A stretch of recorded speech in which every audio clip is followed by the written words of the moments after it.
Good afternoon, ladies and gentlemen. This is the Subcommittee on Rules on Lawsuit Reform.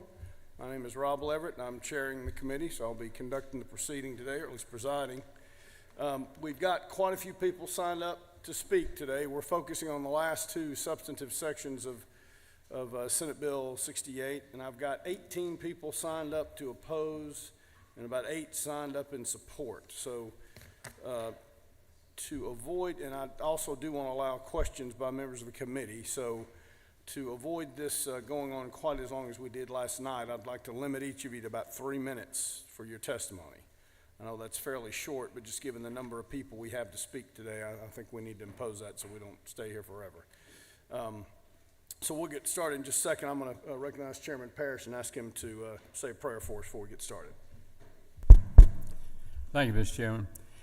Let us bow. Heavenly Father, we thank you for this day. We thank you for the opportunity of us together here as we discuss important issues to everyone in this state.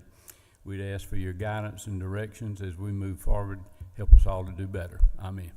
All right. Representative Evans, did you wish to be recognized? Thank you, Mr. Chairman. Just wanted to ask you to clarify for the folks that have joined us today that just like yesterday, we're focusing on certain sections, but we'll hear anything folks want to tell us, Correct. right? Correct. Thank you.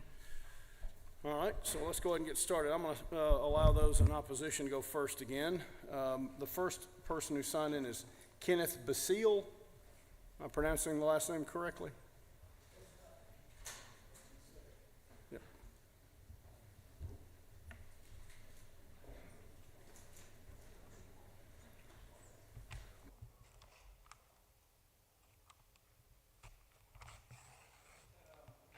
John, is it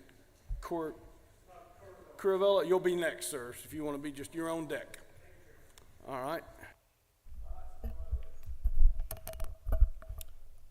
All right. Good afternoon. I want to thank you all for the opportunity to get up here and speak on behalf of myself, my colleagues. I began practicing as a chiropractor originally 25 years ago and currently serve as Chief Financial Officer for a medical practice management company that oversees the daily operations of a large orthopedic group with nearly 100 providers covering 18 locations throughout Metro Atlanta and further parts as far south as Macon.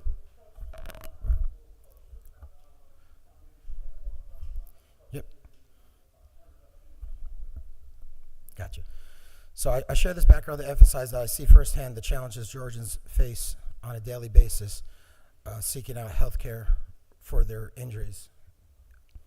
Senator Kennedy has made it very clear that Section 7C aims to promote transparency in medical billing so that if a plaintiff uses their health insurance, whether it be private or public, to cover their medical bills, the jury should be informed about those payments. At first glance, this seems simple and straightforward. The problem arises because I believe the current language of Senate Bill 68 extends beyond what Senator Kennedy's original intent was. Specifically, it reads, regardless of whether that health insurance has been used, is used, or will be used to satisfy such charges. This language, if left unchanged, could lead to significant and unintended consequences. Let me explain why this is problematic. After an accident, many injured individuals may choose not to use their insurance. There are various reasons for this: high deductibles and copays, the need for out-of-network specialists who don't accept their insurance, or simply the inability to find in-network providers willing to see them. In many cases, especially individuals with public insurance, they face significant difficulty finding providers who will even accept them for care after an accident.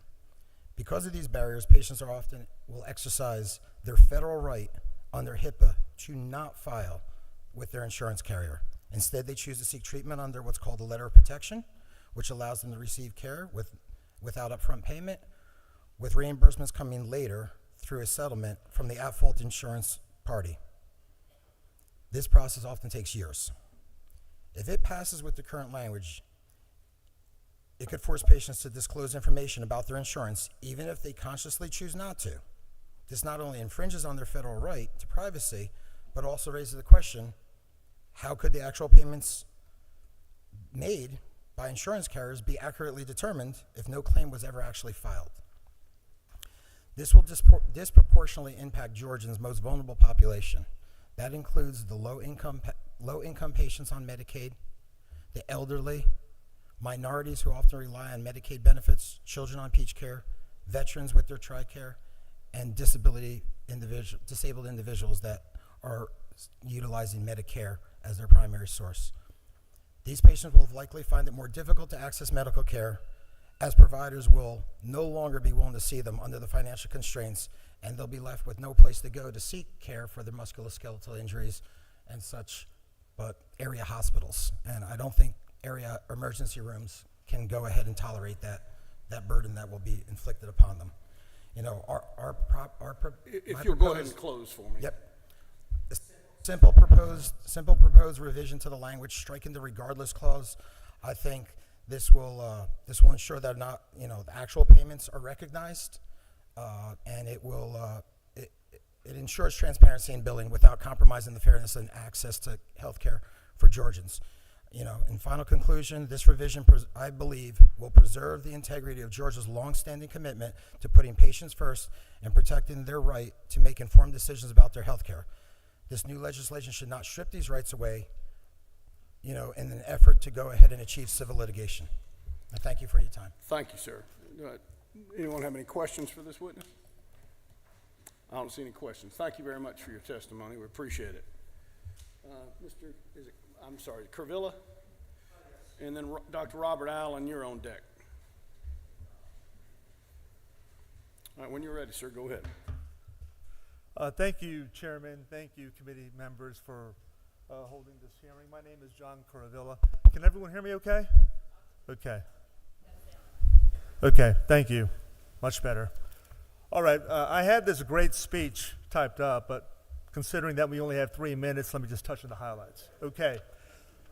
All right, so I've been practicing law for over 25 years, and my practice includes plaintiff's work, it includes business litigation, some subrogation work, and believe it or not, some defense work. And so currently, I see the practice of law from all angles, and considering this statute or this bill proposed by the Senate that we are debating right now, considering this bill from all angles, it's not a good bill for Georgia. A couple of the highlights.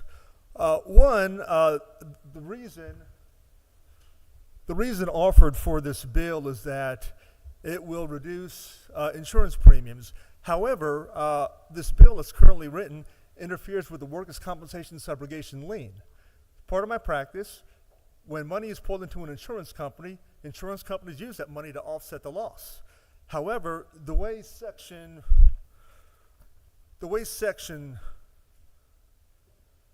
7 is currently drafted, collateral source is admissible in a personal injury action.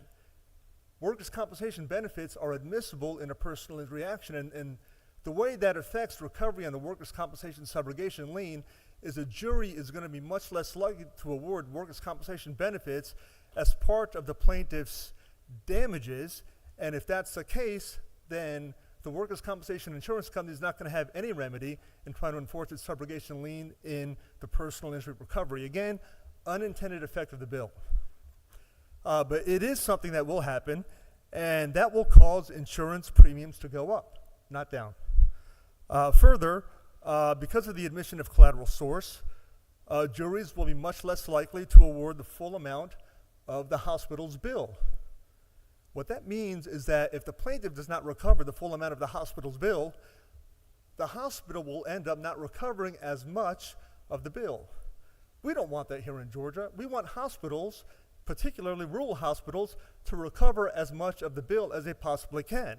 And this will really affect settlement discussions because when the plaintiff engages in settlement discussions with a hospital, what they're going to look at is not the full amount of the hospital's bill, but the amount that insurance will pay on the bill. And so if the hospital's bill is $100,000 and the insurance's contracted rate is $5,000, the plaintiff is going to say, you know what, hospital, you're only going to get $5,000 at trial. I'll give you $3,500. How is that good for hospitals? It's not. So the way that language is currently drafted is not good for Georgians. And I had a lot more to go over, but I will cut it short and just tell you a little story about one of the businesses I represent. I represent a trucking company, okay? And this is an example of how the bill as currently written is not going to protect businesses here in Georgia. Currently, the way insurance defense works is the insurance company hires an attorney to go ahead and defend the interests of the insurance company. In this case, will hire an attorney to defend the interest of the insured. In this case, the insured was a trucking company, my client, and it involved a death claim. My client had a lot of very good defenses to the case. Okay, I'm running out of time here, so I'll be quick. We found out that the plaintiff was under the influence of alcohol at the time of the injury, 0.06 blood alcohol level, and the plaintiff was cited at the scene of the accident, but the insurance company, at the advice of the insurance defense attorney, went ahead and tendered $2 million in policy limits over the insured's objection. What we need to do is give businesses and insureds some control over how the defense of the case is handled, and as a result of the tendering of the $2 million in policy limits, my client almost went out of business due to the increase in rates. But the way the bill is currently drafted, that does not address this problem. That's all I have for now. Thank you. Thank you very much. Yes, Chairman. Thank you, Mr. Chairman. Thank you for your work in bringing up both sides of the defense as well as plaintiff work. You mentioned, though, that the hospitals would get less money. So if the hospital bill is, I think maybe in the example we had $100,000, the insurance maximum allowable is $25,000. The patient paid $5 out of pocket. The insurance paid the other $20. Right. Are you saying that after the trial is over, how often does the attorney group go back and give the other $75,000 to the hospital? Is that something you do all the time, or just rarely, or what? Well, where the verdict, Because you said it hurts the hospitals. So where it's a special verdict and the damages are allocated by the jury, and let's say $100,000 is allocated to the hospital or to medical bills, then the hospital can go ahead and say, okay, plaintiff, you recovered the $100,000, you need to pay back, the $75,000 to the hospital, the $20,000 and the $20,000 for the So that's something company. you do regularly, is to pay the hospital the That's rest of something that their the Court of amount Appeal- over what insurance covered? Between that and their list price? That's something that would be much more likely to happen if the plaintiff recovered the full amount of the hospital bill or close to the full amount of the hospital bill in the Well, jury right now, verdict. that's the only number the jury's told, right? For Excuse special me? damage. Right now, the only number the jury is told for special damages is the list price today. Correct. That's my understanding. And collateral source is inadmissible. And so you're saying that you always go and pay the amount over what insurance allowed up to the list price after the verdict, if you win the verdict? My well, it's all negotiated at the end of the day, but my understanding is that the hospital has a much stronger bargaining position if the plaintiff recovers more of the hospital bill than less, as opposed to Have you less. ever paid the whole amount, the full amount to the hospital? Well, I can tell you, when I represented insurance companies, we have recovered the full amount.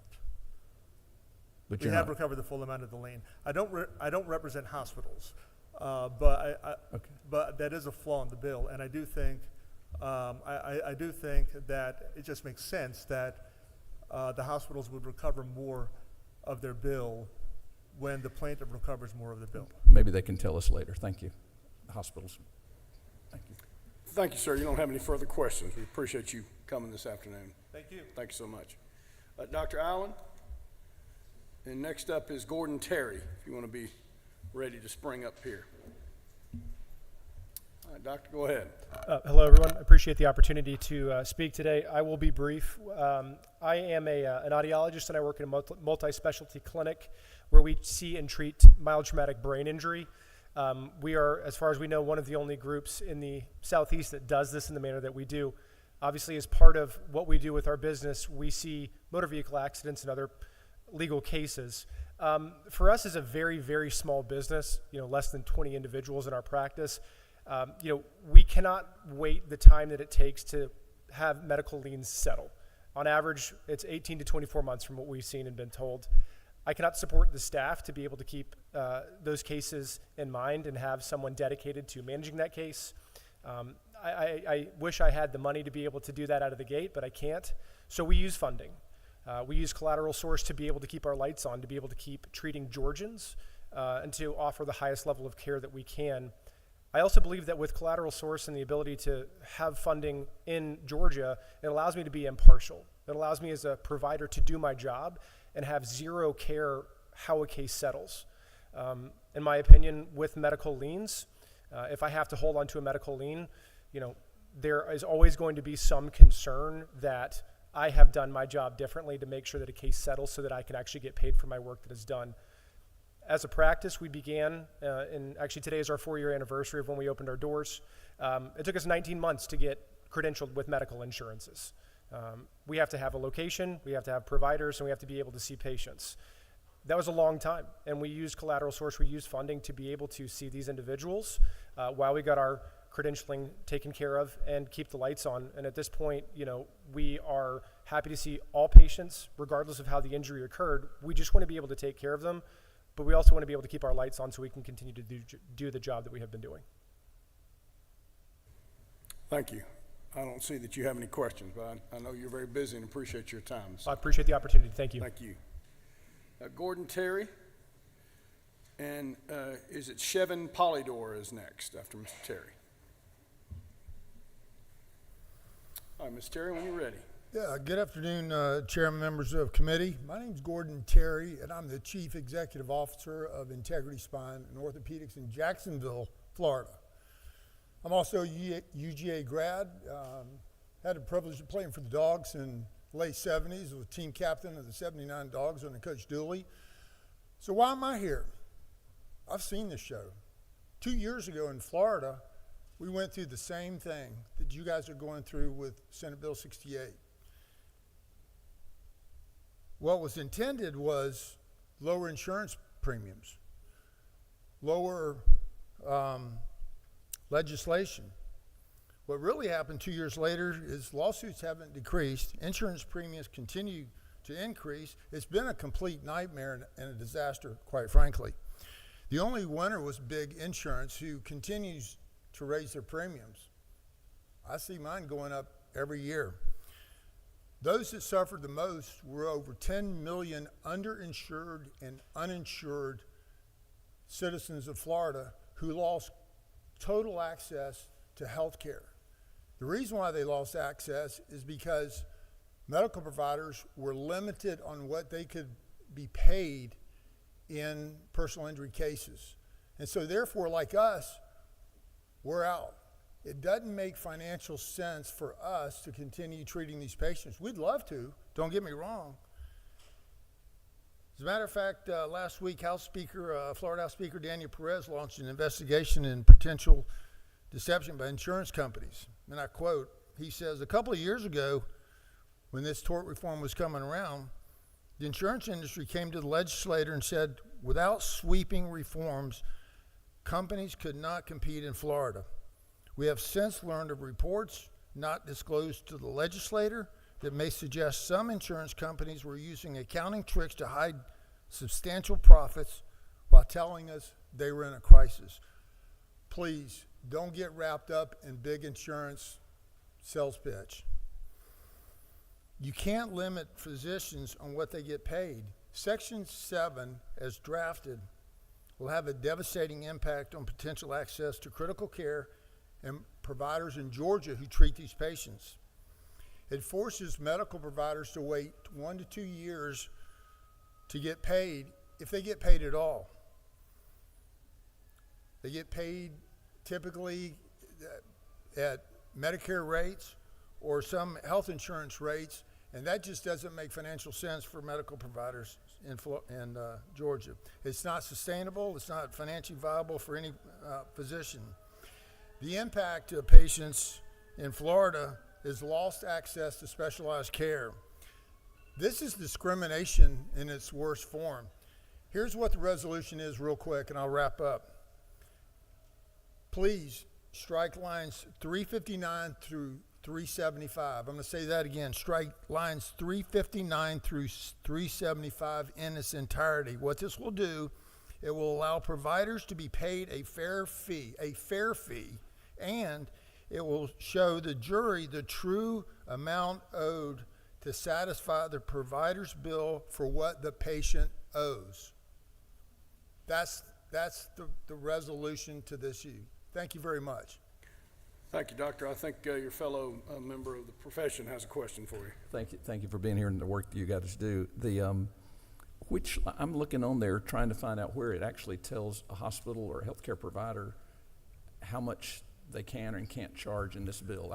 Maybe Florida's was different, and I've heard of some other states that did put a limit of either Medicare plus 50% or some number, workman's comp rates or something. I don't see that we put that in here, and maybe I'm missing it. No, the way I read your bill is that it allows the defense to talk to a jury and say to the jury, well, this patient who doesn't have health insurance, if they would have used health insurance, it would have paid X, Y, and Z. If. Well, they don't have health insurance, so there is no payment. There's no payment. Well, don't they also get told the total bill amount too? Sure. They Okay. absolutely get told the total bill amount. And I'll tell you that there's some in Florida, there's some in Georgia that take advantage of that, and there's laws against that, and those people need to be run out of town. I support that. Thank you. No. Thank you very much. We appreciate your testimony. Is this Ms. Polydor? Yeah. And Brandon Peak, if you'll be ready for the next witness. Go ahead, please. All right. My name is Chevin Polydor. I'm the owner of Revive Orthopedics, and I'm here today to represent countless patients in Georgia who stand on the edge of a precipice caused by SB 68. And really what SB 68 changes is really there's a bait and switch that's going on here. Even when a patient never uses insurance, SB 68 forces the court to act as if they did, which can reduce their medical costs or the medical reimbursement to an artificially lower number than what they actually owe. So for example, let's say a patient has a $150,000 bill, did spinal fusion surgery in an outpatient surgery center like mine, and maybe they have some other ancillary treatment. So maybe Blue Cross would have paid $50,000 on it. Medicare or Medicaid doesn't cover that particular surgery in an outpatient surgery center, so they would have paid zero. So when you convert it to Medicare or Medicaid, it would be zeroed out. And then maybe the rest of the bills that they have, maybe that gets converted to maybe $2,000. So that's what the jury hears. If the jury picks that lower number, yes, you're right, Representative, that the full bill can still get presented. But now the jury has a $2,000 and $150,000. Which are they going to pick? If they pick the lower number, then it puts that patient into a really bad state. People can come after their home, their property. But worse, what it also does is there are a lot of doctors will look at that and say, well, I'm not going to take that risk. So if spinal fusion surgery in my surgery center costs me, I got to pay for implants, I got to pay anesthesia, I have to pay this, that. Maybe people who have Medicare, Medicaid, I'm not even going to provide that service at all. People who have insurance, maybe on some of them I will, and if they have assets, if they don't get enough recovery, then their assets, people could go after their assets. So this could cause financial ruin for patients who do get seen, but it could also cause a lot of other patients who won't get seen. So I just did a quick survey of some other groups in town, and I came up, just in my limited survey, about 150,000 patients who will lose access to care. But the other people who do get care, we're exposing them to medical bankruptcy and other things if they do happen to have some assets. I have people who use letters of protection who are construction company owners, who are college professors, et cetera, who may have assets, and people could go after their assets. That's what this bill does. And so really, the other thing that I should mention is there are a lot of these people who are currently getting care who won't get care are going to fill up our hospitals. Grady, Arda Hospital is going to be overrun. So Senator Kennedy said in this bill that it fights fiction in the court, when he presented this bill, but it just replaces one fiction with another. A bill, he replaces, one fiction, which he says is the doctor's bill, with another fiction, which is what Medicaid would have paid when Medicaid wasn't used. There are lots of treatment that Medicaid doesn't cover. Somebody doesn't want to have shoulder surgery, PRP injection. What's Medicaid reimbursement for that? Zero. Chiropractic? Zero. All of those things will get zeroed out when this gets presented to a jury. And I did my own informal survey of doctors who provide this care, and not a single one of them said they'll provide it to Medicare or Medicaid patients. Chiropractors say they will not. So if this bill overtly said that we would take away care for, non-catastrophic care for Medicare, Medicaid patients, it would cause a political upheaval. So all I'm asking really is this. Let's not do covertly that which we would never dare do overtly, and let's preserve access to patient care. And that requires just a simple fix. Whatever is owed is what gets presented. Let's eliminate all the fiction, not just one fiction and replace it with another. Thank you, sir. And I'm assuming you're joining Dr. Gordon with the fix he was proposing?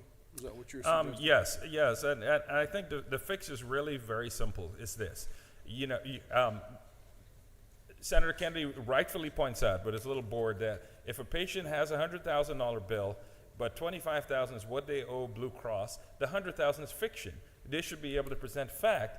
But when no insurance was used, he also wants to impose a new fiction, what insurance would have paid. But that's fiction. That's not what the patients owed. And for anybody who's ever been involved in collecting on this, a legal action to collect on what a patient actually owed. I've been involved in the case where a patient owed me money, they settled their case and decided to tell their attorney not to pay me. You go into court, it's extremely simple. The judge asked the patient, did you sign this that's saying that you were going to pay? Yes. Did you incur these bills? Yes. Did you pay these bills? No. Judgment for the plaintiff, easily. So you have a patient who owes $100,000, but may get reimbursed $2,000 for Medicaid or $25,000 for Blue Cross, and they still owe the difference. You're leaving them upside down. That is what this bill does, and it will result in two things. One is access to patient care, so there's no money to go after a patient who has Medicaid, so you're not going to provide that care. But other people, could be upside down. I brought a patient to the Senate named Betty who had Ambetter insurance, and she got 8 years of treatment. She couldn't find anybody to take her Ambetter, and so she ended up using a third-party funding company and got 8 years of treatment. And even though she waited for 7 hours to testify, we asked her if she wanted to leave. She said, no, this is too important, and she didn't have any food or anything to eat. But she thought it was important because she would not have gotten that care. Under SB 68, she would be harmed. Senator Kennedy says nobody will be harmed. Well, actually brought a patient in a wheelchair to the Senate who would have been harmed by this bill as currently constructed. But the fix is very simple. If Betty owes how many ever hundreds of thousands, that's what gets presented. Don't present some fiction about Ambetter which was never used. Why do we want to talk about eliminating fiction and introducing fiction at the same time? That's all we're saying. Thank you, sir. I don't see you have any questions. Thank you for your testimony. Brandon Peak, and then Josh Carroll is next. Good afternoon, Mr. Chairman, Good members afternoon. of the committee. My name's Brandon Peak. I'm a partner at Peak, Wooten, McDaniel, and Caldwell Law Firm in Columbus, Georgia. I'm here to speak in opposition of Section 8 of the SB 68, which is the portion of the bill that deals with mandatory bifurcation or trifurcation in all civil cases involving personal injury and wrongful death upon the election of a single party. Before addressing some of the practical problems with the bill, I think it's important to say this. Mandatory bifurcation or trifurcation in this bill only deals with personal injury and wrongful death cases. Doesn't deal with business tort cases, doesn't deal with commercial disputes, doesn't deal with land disputes. You're singling out a certain class of Georgia citizens, those who have been injured and the family of those who have been killed. If this was good public policy, it would apply to all such civil cases. There are some significant equal protection concerns with this portion of the bill that we believe may not pass constitutional muster. But there are a lot of other practical problems with the bill. First and foremost, it's unnecessary. Under Rule 42, right now, a trial judge can grant bifurcation or trifurcation upon a motion of a party if there's a good reason to do it. The only thing this bill would do is force trial judges to grant bifurcation or trifurcation when there's no good reason to do it. I'm glad Chairman Gunner is here. He's a trial judge, formal trial judge. He will tell you we have excellent trial judges in the state of Georgia. And one of the things that they are concerned about is saving citizens time and preventing duplicative testimony. Y'all have heard some duplicative testimony in this committee. And what judges are focused on doing is ensuring that citizens' time is not wasted and you don't create unnecessary bureaucracy in trial.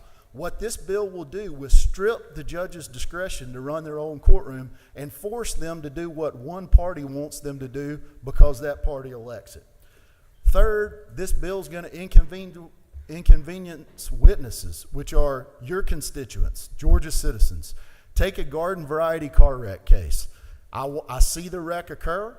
I see the person that's injured and go to their vehicle to ask how they're doing.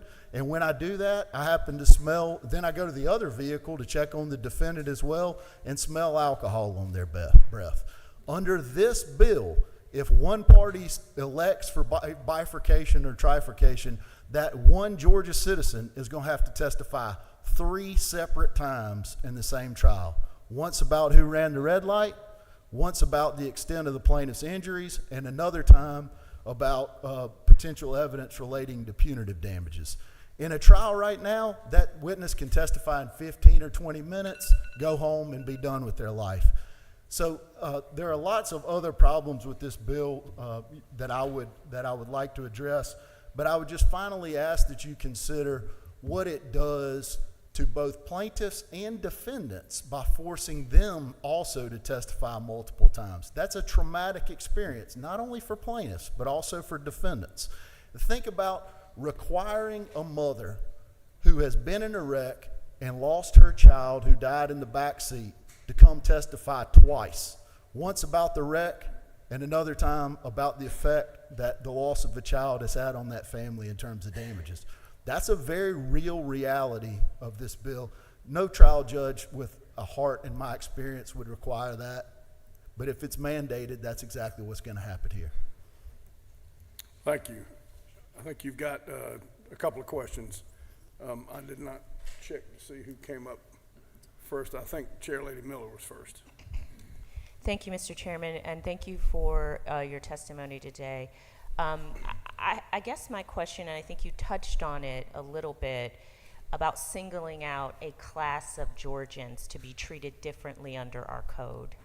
As a lawyer who has practiced in various areas of the law, can you think of any justification for such a, I won't say egregious, but extreme overhaul of one area of the law without touching on the other areas? For example, jurors who show up for jury duty don't know what kind of case they're going to get. They may get a business litigation case, they may get a car accident case, they may get a capital homicide case. Why is a juror qualified to do and decide complex things in other areas, but somehow when it comes to car accidents, they are so confused, the judges don't know what to do, they don't know how to instruct the law, they can't manage their own courtroom. Can you just tell us your experience in that regard? Yes, jurors are very smart, and before any testimony is presented to jurors, both the plaintiff and the defense have an opportunity to give an opening statement to tell them what the issues will be. The defense gets an opportunity to tell the jury before any evidence is presented, we're going to request a defense verdict because we didn't do anything wrong. And the jury thereafter views the evidence in light of that. After that, judges can also give a pre-charge to a jury, which says you're not to take into consideration anything with respect to damages unless and until you believe that the defendant has committed negligence. In business tort cases, those jurors would be able to hear evidence both about the tort that led to the damages and the damages that the business has suffered in the same case without unnecessary delay. Jurors are smart enough to understand that I'm not going to award damages unless I found liability. They do that all the time now. There are lots of defense verdicts in cases where people are very grievously injured. And that damages testimony, I think for non-lawyers, this is important. damages testimony is often very brief. I mean, you're not going to put somebody up there for a long period of time to talk about the plaintiff's injuries or the loss. If you do that, the jury's going to punish you for what I call crossing the Maudlin line. So, you know, the idea that this is going to save time and efficiency is just, it's a fallacy, but there's no good reason to treat them differently. Thank you. Representative Evans. Thank you, Mr. Chairman. Something I want to ask you about a concern I've been having with this bifurcation and see if it's a concern for you, and kind of, if it is, explain how we might deal with it. If we're going to bifurcate and we're going to have liability and then we're going to have damages, a simple view of the law is that you don't have liability unless you have a completed tort. And from law school, I learned from Professor Centel, Section T, that inside lawyer joke, sorry everybody here who didn't go to the University of Georgia. I'm glad he's not your question. Yes, it would be hard. But you don't have a completed tort, so you don't have liability until you have damages. And if you can't talk about damages until the second trial, how do you ever get to liability in the first trial? Do you have any thoughts on that? Well, I do, and I've been looking at this bill a lot, obviously, and if you look at lines 394 through 398, which is the first phase of this mandatory bifurcation and trifurcation, there's still a requirement that each defendant be at fault for the plaintiff's injuries or wrongful death. So you're still going to have to prove in phase one that the tort caused a specific plaintiff's injuries. So that evidence is going to have to come in that phase in order to prove that, you know, this specific tort caused this specific injuries. And then you're going to have to say, all right, everybody stop. Don't say the next thing, which is the effect of that. And we talk about doctors. For doctors' depositions, this is going to be a nightmare. I mean, we all try to take doctors' depositions outside of the courtroom so we don't have to compel them to come and testify. So we're going to have to ask the doctor first, in your professional opinion, did this particular tort cause the plaintiff injuries? And then you're going to have to stop and figure out how to present evidence next, which is what the effect of those injuries are moving forward. And so, you know, it makes absolutely no sense to do that when the same thing could be done logically in a short amount of time. And for non-lawyers, I also think it's important for them to understand, after every phase of this trial, there's going to have to be closing arguments, jury instructions, and deliberations, which all take significant amount of time. Then you're going to bring the jury back for 30 minutes for the same doctor to give, 5 minutes of testimony and 2 more people to give testimony. It's just, it's entirely inefficient. And the entire problem could really be fixed by, in line 392, removing the words elect by written demand and replacing those with file a motion. If you got a good reason to bifurcate or trifurcate a trial, you can file a motion and the judge can rule on that. All right, thank you. I think Dr. Newton had a question. Thank you, Mr. Chairman. Yes, on that, I mean, I guess that's the case right now, is you can ask and be turned down. Right, that you can ask for bifurcation and the judge can say no. Correct. This bill would say if you request it, just like a voluntary dismissal we talked about in an earlier section of this, if you request a voluntary dismissal without prejudice, then the judge, I guess, has to do it. And you're saying that's what would happen in this case, is that if somebody requested bifurcation, the judge, after this law, if this law goes into effect, would be required. They'd have to do it. Yeah, okay. It's bureaucracy in the courtroom. The 2 other things you mentioned, you did mention something about how you appreciate juries and how smart they are. I hope that applies to Section 7 of this bill, their ability to see the list price for services and the full price, paid in full amount that an insurance company or other arrangement might have gotten. That. So I appreciate that about juries. You did say, too, something about defense verdicts.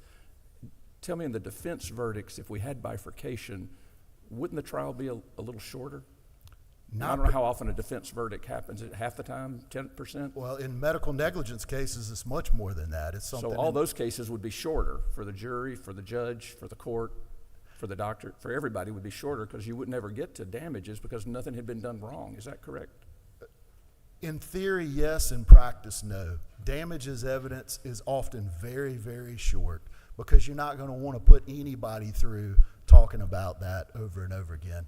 I'm only here to talk about Section 8 of the bill and not Section 7 as it relates, because I only had 3 minutes. So I'll let somebody else address that question for you. But in practice, honestly, it's not going, it's going to, the difference, if you're trying to save time, the amount of de minimis time that may be saved if this bill is passed versus prolonging a ton of other trials, if it's passed, you're going to be creating much more inefficiencies in the system. Trials are going to take much, much longer. There are going to be less cases that get to trial because the trials that do exist are going to take longer to get through.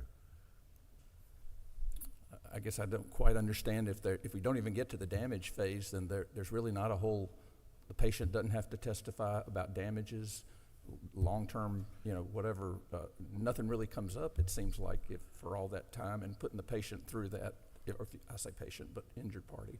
For every one of those cases where you may save some time, there's going to be 20 other cases that are prolonged significantly, and the net effect is you're going to create much more inefficiency in the system. And I just,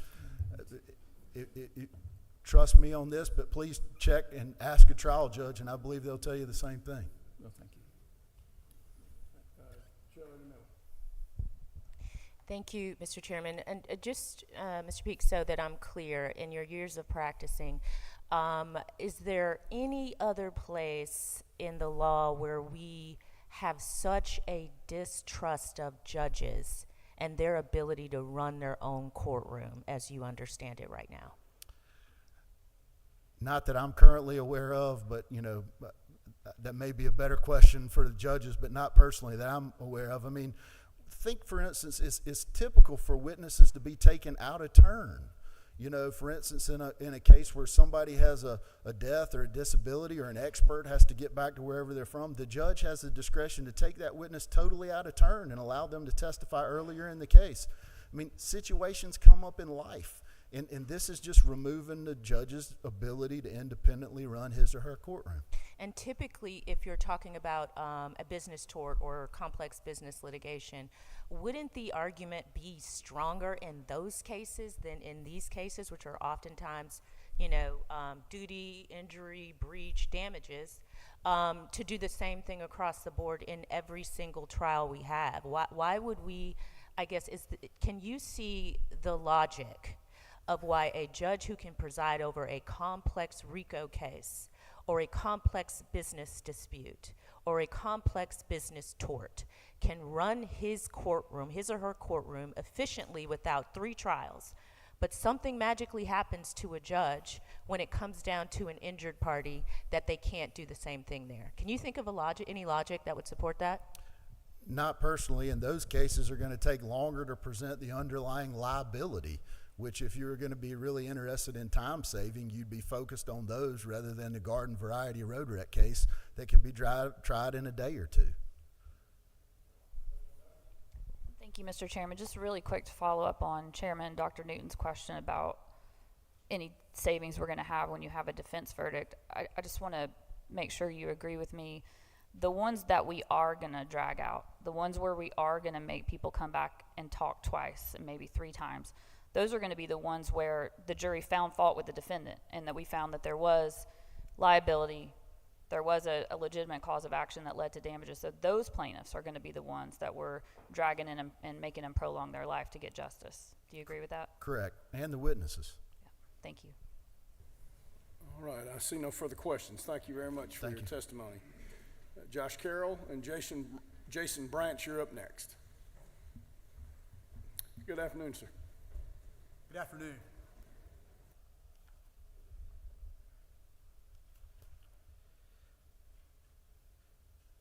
Thank you for having us here.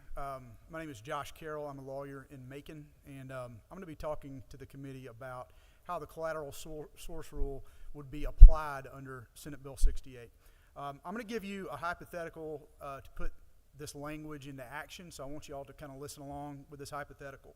So let's assume that in January of 2023, my wife's T-boned by a drunk driver on her way from dropping our kids off at soccer practice. She's taken to the hospital in an ambulance. They run CT scans, discharge her with a concussion and some neck pain. And over the next 2 years, she gets just conservative treatment. She doesn't want to get a surgery. And ends up she has a herniated disc in her neck, okay? In early 2025, so we're 2 years later, her surgeon tells her her only remaining option is to have a surgery. She can't deal with the pain, so she schedules the surgery for the summer while the kids are out of school. In the meantime, her lawyer is preparing this case for trial because they feel that the drunk driver's auto insurer isn't handling the case properly. What I think we're losing in the process of considering this bill is that over the past 3 years, hypothetically, we've gotten our insurance through my law firm's plan, right? Through my law firm's self-funded ERISA plan. In 2023, her portion of the premiums, just her portion, is $6,708. 2024, her portion is $6,980. 2025, her portion is $8,002. So that's over $22,000 in premiums just for her portion from 2023, 2024, and 2025. Now, during that same time period, for my entire family, we have paid over $62,000 in health insurance premiums. $62,000 in health insurance premiums. And like I said, this is a hypothetical woman. Thank God this isn't my wife and that she wasn't the victim. But these premiums that we're paying are not hypothetical. They're real. These numbers are pulled directly from my firm's insurance statements. I have the privilege of doing that for the firm, which is so much fun, but I did have access to this information pretty easily. So what I want to show you, and I'm going to do this as quickly as I can, using my good friend Senator Kennedy's example. He's my neighbor in Macon.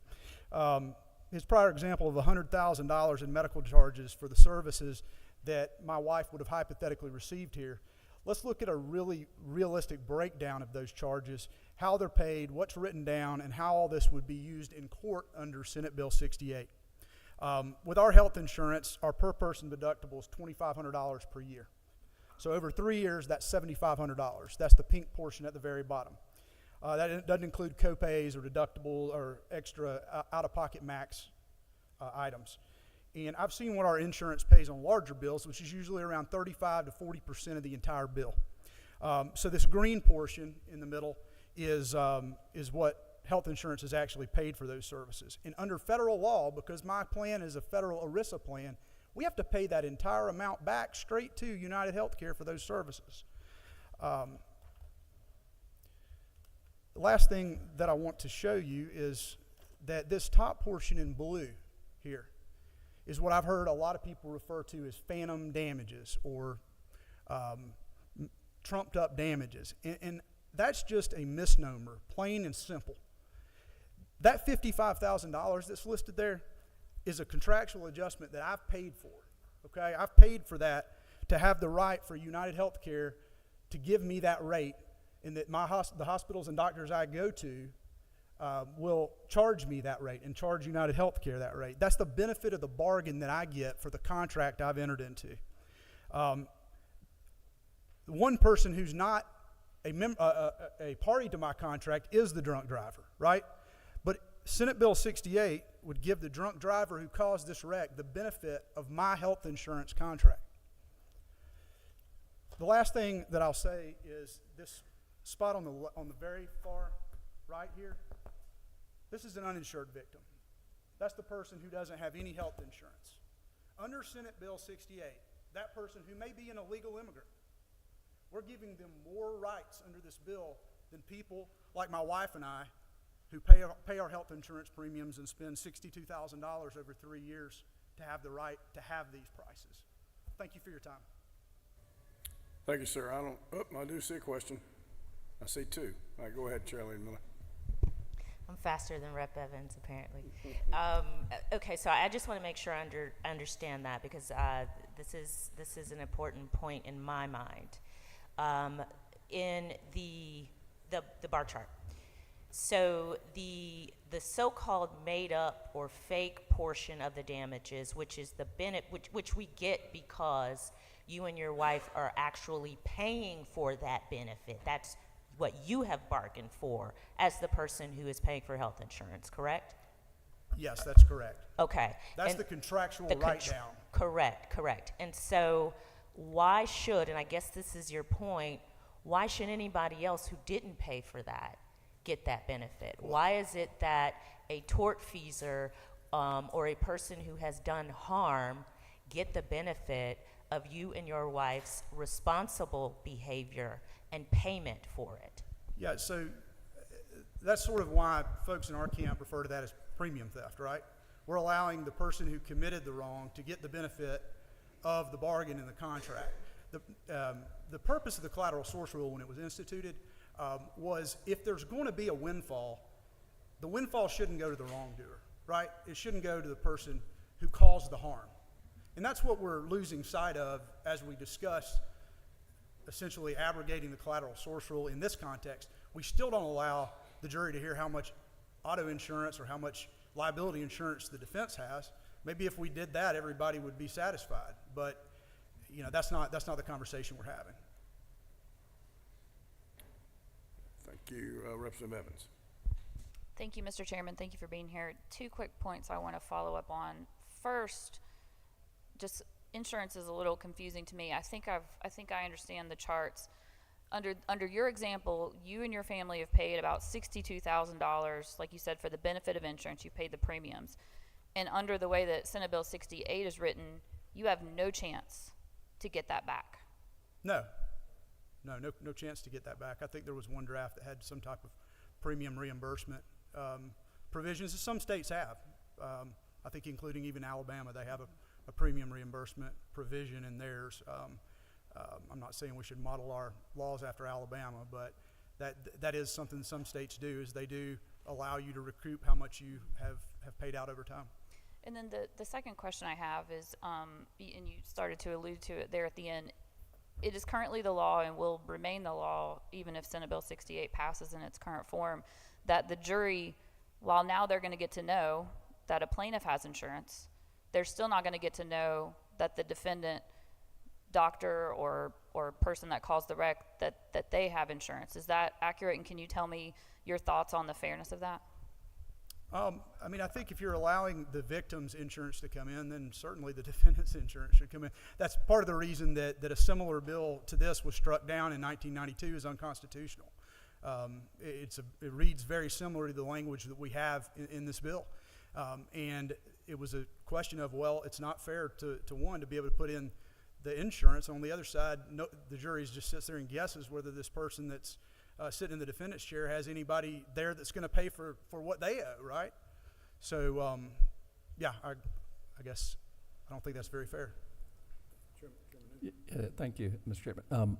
I guess I don't quite understand one thing, because the jury, my understanding under Senate Bill 68, they would see the numbers you just described, which is what your out-of-pocket was, what insurance paid, and what the total amount was. And I think we've talked about, I think it's what the enlightened conscience of the jury. Aren't they able to look at that? And there's no prohibition that I know of, I can't find it, on awarding you the 100% if the jury sees fit to do that. All we've done is given them information. We've heard about how smart the juries are, and they got wise defense lawyers and plaintiff lawyers helping them. Can't they decide somewhere in between there if they want? Can't they decide to give the whole amount if your attorney makes a good case? Aren't they still free under Bill 68? Well, my question to that would be what in the language of this bill allows my attorney to make a good case for that, right? My attorney is not allowed by the language in that statute to argue that I should get the premiums I've paid, that the defendant should have to come back and reimburse me for those. The other thing is that the defense lawyer is going to stand there and say, this is all they're out of pocket. This is all they're out of pocket. This is all that you should give them. Don't give them this amount. And if you're sitting there as the juror, what are you going to do, right? You're going to say, well, there's no way for me to pay their health insurance premiums back to them, right? So I'm just going to give them what's there, what's out of pocket, because that's the argument that the defense is going to make. Everybody thinks that the plaintiff's lawyers are real clever and come up with these clever tactics. The insurance defense lawyers do that just as much. They come up with clever ways to, pardon me, but screw people out of money. So it just depends on what the jury buys that day. Yeah, but the bill doesn't give me the tools I need to explain to the jury why that margin's there. Why is it there? Is there something in the bill that prohibits you from saying that to the jury? The collateral source rule that's still in the evidentiary code. I can't talk about the fact there's health insurance. The way the bill reads is we can put in the amount that's billed, and the defense can put in the amount that was actually paid. There's no provision in there that it says that there could be a breakdown of how all that's handled. Like, in other words, that it was United Healthcare, or that it was MedPay from the Geico auto insurance. All this does, the way that this bill reads, all it allows is for us to put in the amount that's billed and then the charges necessary to satisfy that charge. So the rest of that green part right there, is the blue part, that's all lost in the shuffle. It's up to the jury's translation at that point, because, and that's by design, okay? I mean, that's just, the purpose of this is to save auto insurers money. I mean, that's it. They're the ones that are going to benefit from that, not the people of Georgia.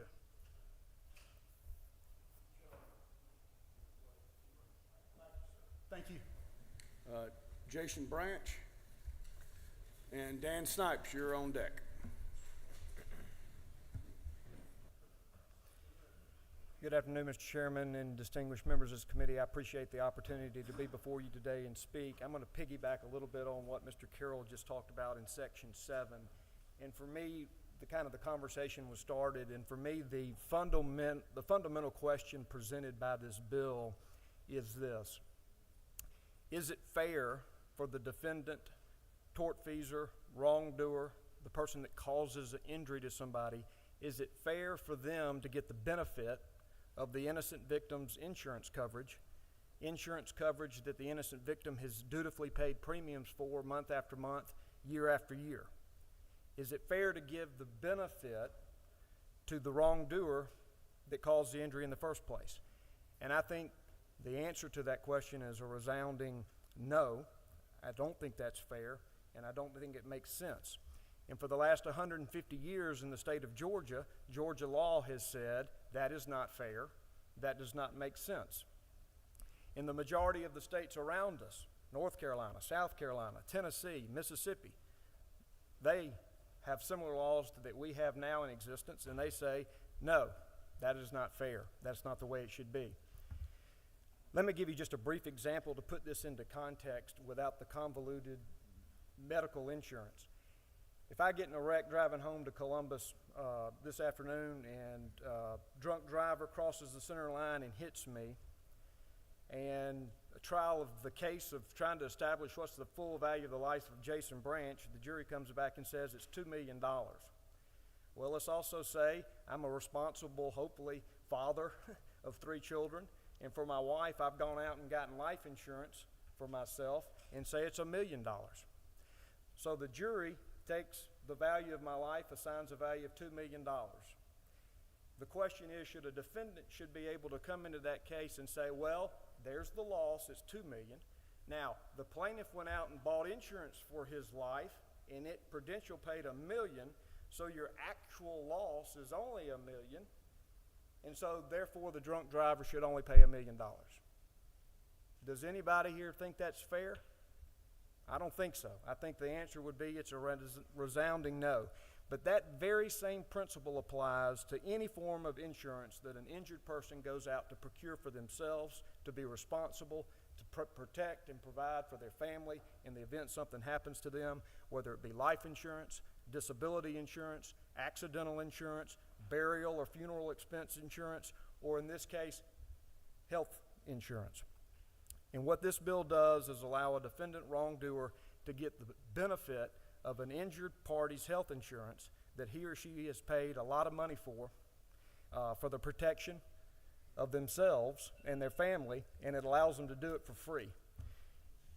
Another problem with this bill, just briefly, is we start treating plaintiffs differently based on the insurance that they provide.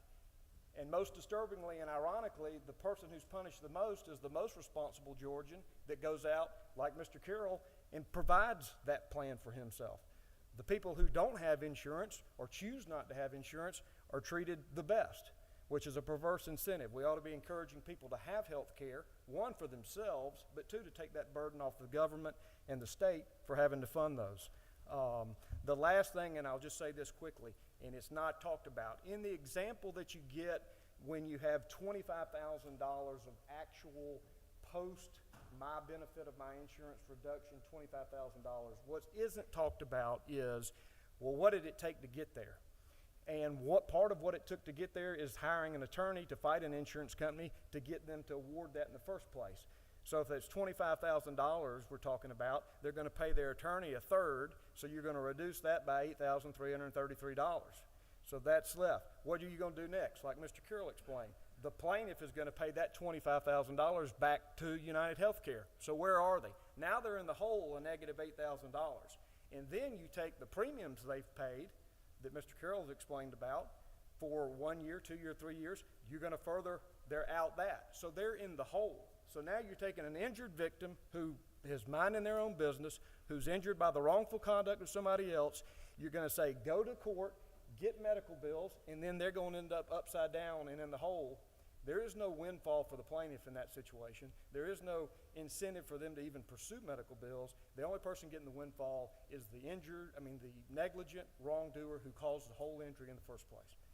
Thank you sorry for going over a little bit. No problem. Thank you, sir. We appreciate your testimony. I don't see that you have any questions. Mr. Snipes, and is it Denise Hoying? You're up next. When you're ready, sir. Good afternoon, Mr. Chairman, and I'm Dan Snipes. I'm an attorney in Statesboro, Georgia. I was president of Georgia Trial Lawyers Association 5 years ago. I want to start by thanking the committee. By my count, this is about the 11th hour of testimony that y'all have heard on this bill, and on behalf of GTLA, we appreciate the seriousness with which the House has addressed Senate Bill 68. One thing that's been clear from the testimony, there's two things that are very clear to me from the testimony I've heard of these 11 hours. First of all, there's many businesses that are named as defendants in cases that are not very meritorious, and those businesses have legitimate concerns and they need changes. And likewise, this testimony has shown that there's many people that have been harmed by the acts or the inactions of others, and those persons have meritorious claims and they deserve access to the courts. Georgia's civil justice system and the justice administered by our judges and our juries is fair and balanced. And that's borne out by the fact that more businesses are locating in Georgia than ever in our history. And if our court system was inherently out of whack, we would not have the massive economic development that we've seen since Governor Kemp's been governor. He's done a great job. One other thing, and Dax Lopez, who's a retired state court judge in DeKalb County, came and testified, and I'm sure Chairman Gunner would tell you the same thing. Our juries get it right almost all the time. The same people that elect the members of this General Assembly serve on juries. And just as our citizens make good decisions at the ballot box, they make good decisions when they go into the jury room. Now, that doesn't mean, though, that our court system cannot be improved. GTLA remains committed to punish persons and lawyers that bring frivolous lawsuits or who try to manipulate the system by using inflated medical bills. But likewise, as we just talked about, when a citizen does the right thing and purchases insurance, they shouldn't be treated differently than somebody who doesn't purchase insurance when they present medical evidence. Businesses and property owners deserve clarity for when they're responsible for injuries for people that they invite on their premises. But likewise, these same businesses deserve to be held accountable when they're aware of a risk of harm and they fail to take reasonable steps to protect their invitees or customers from those risks of harms. SB 68 is going to change how injured parties bring claims. It's going to change the evidence they bring in support of those claims and how lawyers present these claims. SB 68 is not going to change or lower insurance premiums for any type of coverage, whether it's automobile, private or commercial, commercial general liability, or some type of property insurance. What they try to use is the word stabilize. But I challenge you, do your own research. Google why are insurance premiums high or rising in Georgia? And you're going to find out it's inflation, it's storm damage, it's crime. Nowhere is someone going to say that the insurance premium crisis in Georgia is a result of litigation. And then they're going to try to say, well, look at what Florida's done. Well, Florida's one of the few states in the southeast that has significantly higher insurance than Georgia does. And I think you'll hear later, Georgia has more accidents than every state that touches us as it relates to automobile insurance. Florida's insurance rates continue to go up. If they stabilize at all, it's just been recently, and it's not the result just of anything that happened in the court system. GTLA remains committed to working within the framework of SB 68, within each section of SB 58. I've got great respect for Governor Kemp. I have great respect for President Pro Tem Kennedy. Many of the people that have testified in favor of this bill are friends of mine. They will remain friends of mine. We may have differences of opinion as to about what's best for our court system, but we are committed to work within this system and within the legislative process to try to find common ground. And that's good for both sides of this, and that's what we want, and we're going to continue to work on that. Thank you so much. I'd say we have one or two questions. Dr. Newton, if you want to go ahead. Thank you, Chairman. Just kind of a question I think I may have asked the earlier judge too the other day. Do you believe that juries can understand, especially with the assistance of a skilled attorney and a judge, they can understand two numbers when given information about medical bills? Do you believe that when they decide damages for an injured party, do you believe they can be given information and that with assistance of counsel can understand and make an informed judge? Are they that smart? I certainly think jurors are smart, but I think your question's based on a faulty premise. And the premise gets into who should get the benefit of the health insurance that the injured party paid for? Who should get the benefit of the contract when there's a contractual adjustment on the bill? And should the injured party get the benefit of that, or should the party that caused the harm? And we believe that the party that caused the harm should not be the one to benefit from that. If you can, is there a line you can get back with me on in this bill that prohibits attorney from saying exactly what you just said? Because I can't find a prohibition on you making a very articulate argument or the earlier one in front of a jury. And once again, it's an enlightened jury. I hope they can understand. You're making a very profound case. The collateral source rule, as applied, has been the common law in Georgia since the 1800s. And any time a legislative body starts to overturn something that's worked for the citizens of Georgia for now going well over 150 years, I think they have to be very concerned about what are the unintended consequences of overturning the law that has served our citizens so well. And I don't know exactly how this plays out, but I'll throw back to this. In 2005, the last time the governor of the state of Georgia addressed major changes to civil justice, of what's left from that is apportionment of damages. And I would tell you that the changes of elimination of joint and several liability to create apportionment is a big reason why we're having to address negligent security today. And that is an unintended consequence of what this body did in 2005. Likewise, the change 9/11/68 is something that was created to deal with people bringing cases in bad faith and to punish them. But the reason section, let me get it right, 5 is in the bill is because plaintiffs' lawyers are using 9/11/68 to the detriment of defendants.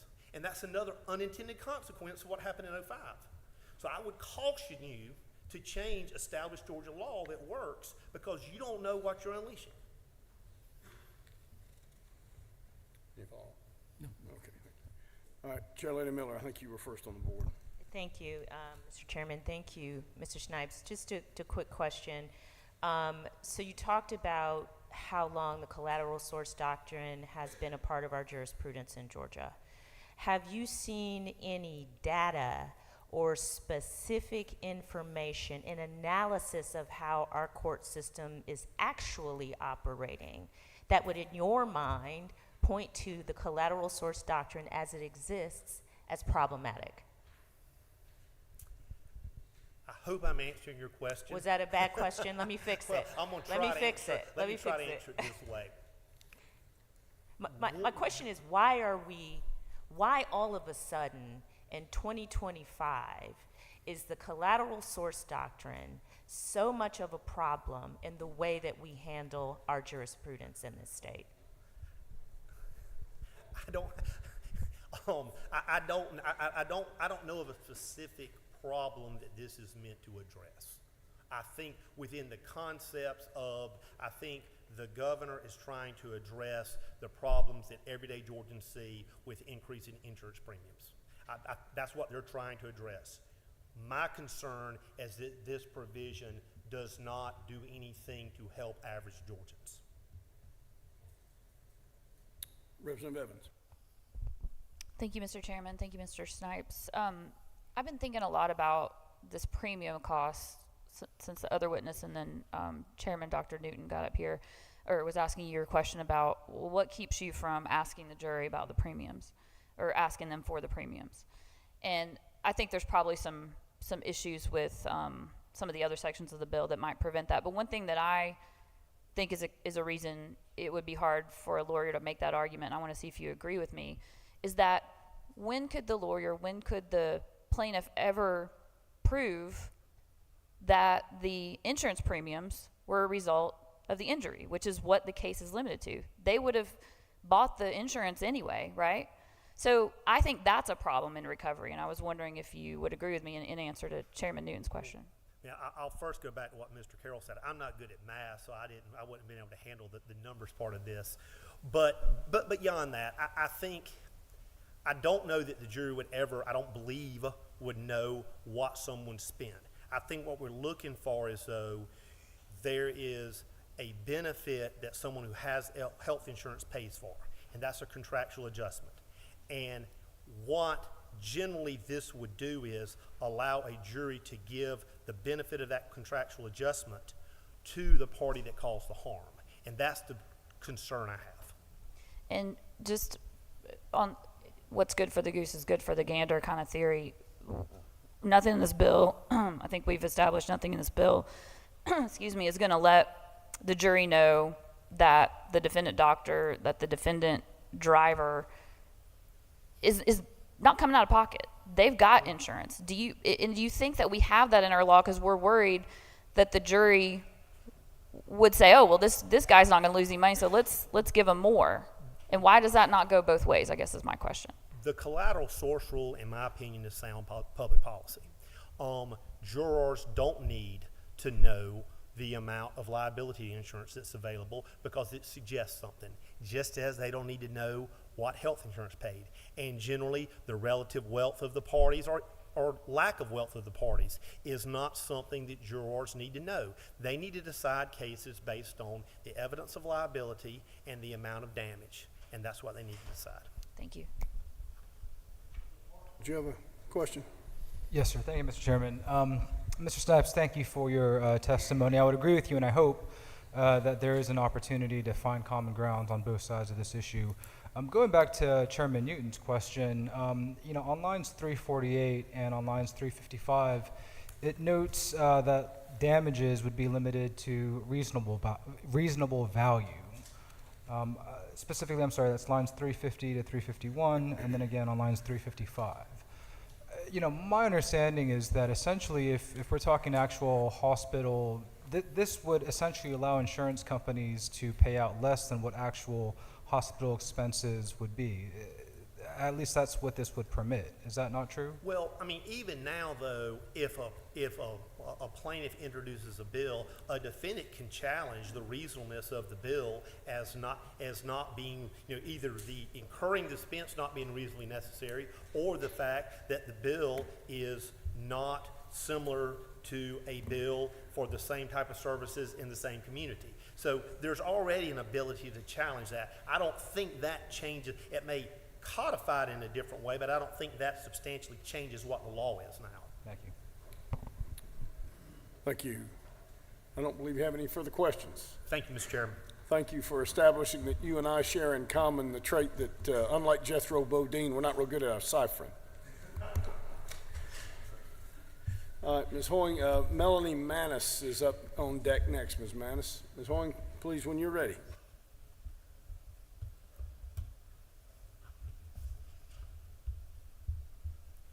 Thank you, Mr. Chairman and committee members, for having me today. My name is Denise Hoying. I'm an attorney in the state of Georgia. I've had a little bit of a different background than most of everybody else that's been up here. I am a Vanderbilt educated chemical engineer. I worked in industry for a number of years. I then became a stay-at-home mom for a number of years.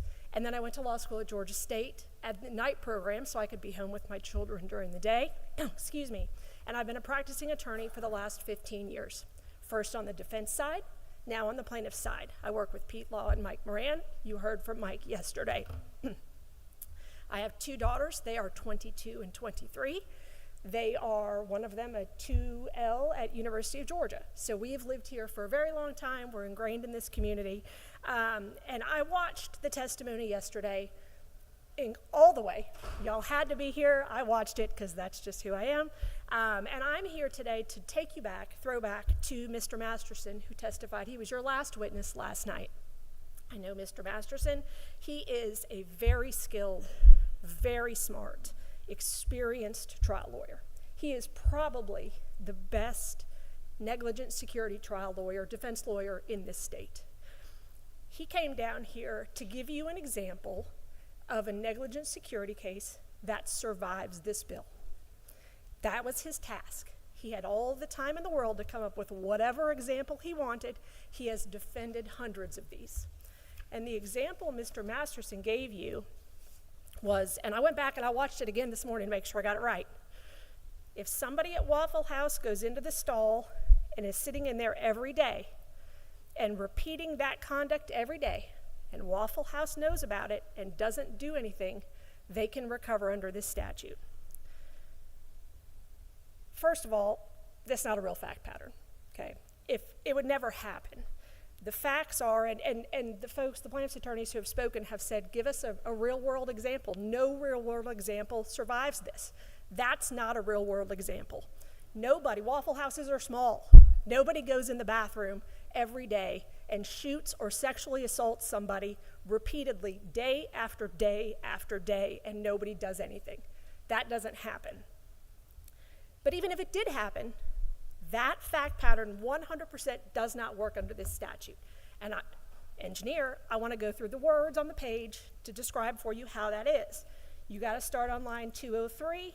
An owner or occupier, here Waffle House, shall be liable, and then it goes on for negligent security, if the plaintiff proves on line 207 the wrongful conduct by the third person that caused the injury sustained by the invitee was reasonably foreseeable because the owner or occupier, here Waffle House, and it gives a couple of different ways, and in Mr. Masterson's circumstance, you got to go to line 218.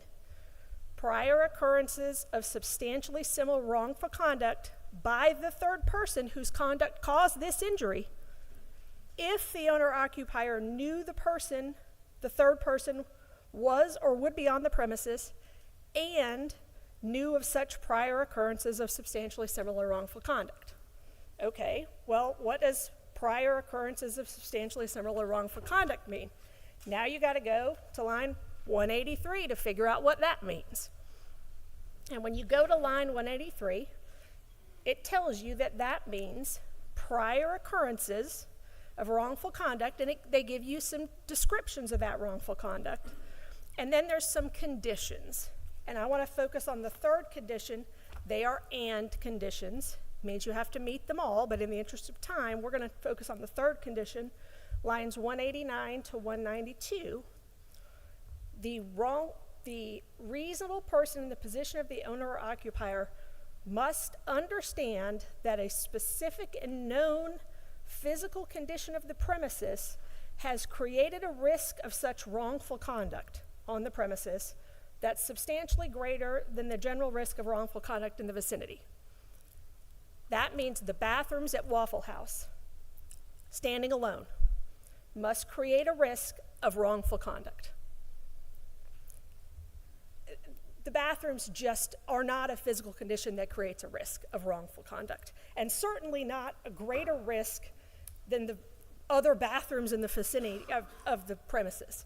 That example just doesn't work. There are, as you go further through the bill, 2 other conditions you must meet. They're all and conditions, 2 or 3 others. It doesn't make it under those either. There's more physical condition things in the rest of the conditions. You just don't get there. So even after spending a lot of time and careful thought, this defense attorney who's done hundreds of these cases could not come up with one single case to present to you that survives this bill.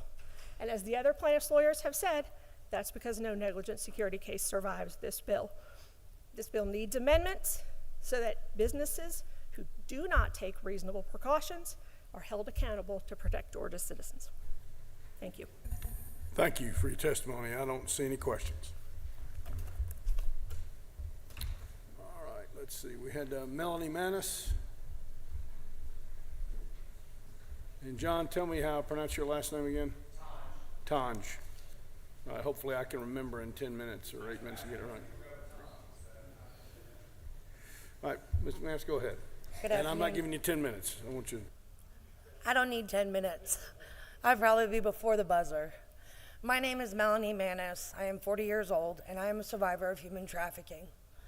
Last summer, I was in the Red Roof trial case. You guys have done a lot the past few years to try and help women such as myself and women who are still out there with no voice. In 2020, you guys passed the Debbie Vance Act, which I was the first survivor in Metro Atlanta area to have my record vacated, restricted, and sealed. And I never got to actually thank you, gentlemen, but thank you. Since then, it has completely changed my life. I've become a business owner, a homeowner, and to the best of my ability, a upstanding citizen. When I was in this Red Roof trial, it was so hard to testify, every single bit of it, from beginning to end, because I didn't go searching for this. It was just kind of like it was Judgment Day, and it was time for me to be given back what had been stolen from me, and most of that was a voice. The little bit of time that I had to get up on the stand and testify was really hard. I don't know if I would have been able to do it 1, 2, 3 more times. I think it's very, very hard because women in the sex industry don't have a voice as it is. They're told what to do, when to do, how to do it, and if you do it any other way, there are severe consequences. And to have to repeat that 1, 2, 3 times. I was in a case with 10 or 11 other girls. Some of our girls couldn't even hold it together on the stand. Right is right and wrong is wrong, but for people who, again, don't have a voice, it takes every bit of courage inside of us to come up just one time and say, this is what happened to me. So how do you guys expect us to be able to do it 2, 3 times and to find anybody to be able to help anyone? It doesn't help anybody at all. But things you guys have done, like the Debbie Vance Act, have helped a whole lot. I really pray that you guys don't pass this because girls need a chance to be able to get it out once. Give them one chance to get it out. 2, 3 times, that's what I go to therapy for. That's what I use the blessing of my settlement for. I go to therapy. I go and seek out people who are able to help me to heal through the rest of this process. Thank you for letting me share. Thank you. You don't have any questions. Thank you for your testimony. Mr. Tanj. Did I get it right? And is it Joanne Dorshaw? Did I get the name right? Yep, you're on deck, ma'am. Thank you. Please proceed. Thank you. I'm going to apologize in advance. This is difficult, but these are some questions that my clients have been asked to testify about, and all my clients are survivors of sex trafficking. Have you ever been defecated on? Have you ever defecated on someone else? Have you had anal sex? Have you had group sex with multiple men? If so, how many? Have you ever stomped on a man's genitals? What is the grossest sex act that you have ever committed? So how did that feel? It doesn't feel good, does it?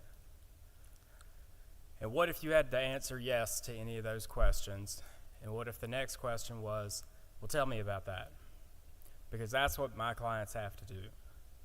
And a lot of people have talked about it's hard to testify twice. What about sexual abuse survivors? That's what we're talking about.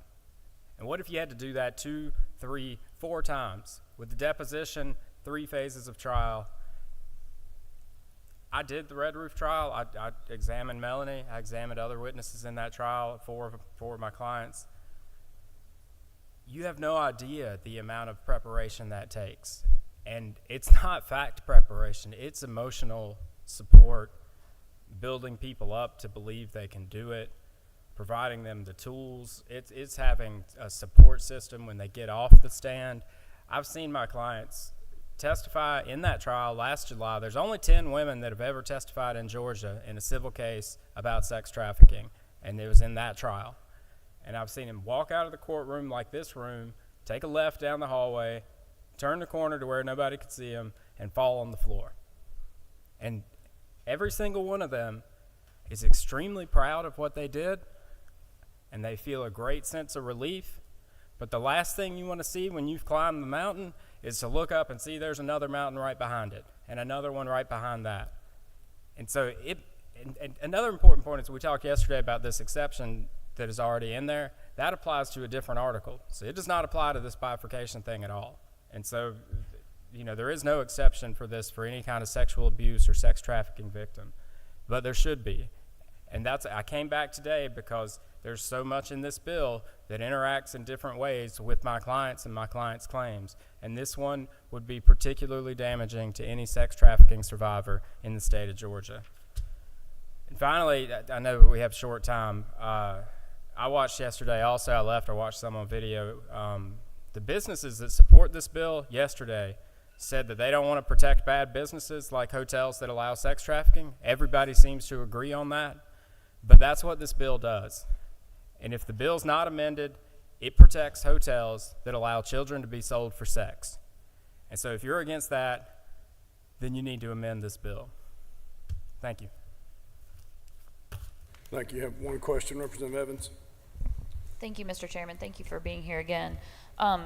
We talked to Mr. Masterson and some others yesterday about, tell me a claim that survives. And we had plenty of plaintiffs' lawyers telling us that no claims survive.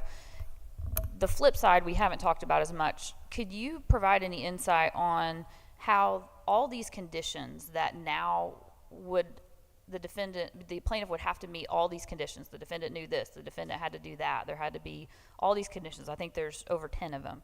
Can you explain in a real world how having to have all those conditions benefit these motels that are allowing this sex trafficking to go on in our state? Sure. And I may have done a poor job yesterday, but when I say, in this one section of the definition of particularized warning, there's 10 types of knowledge you have to have.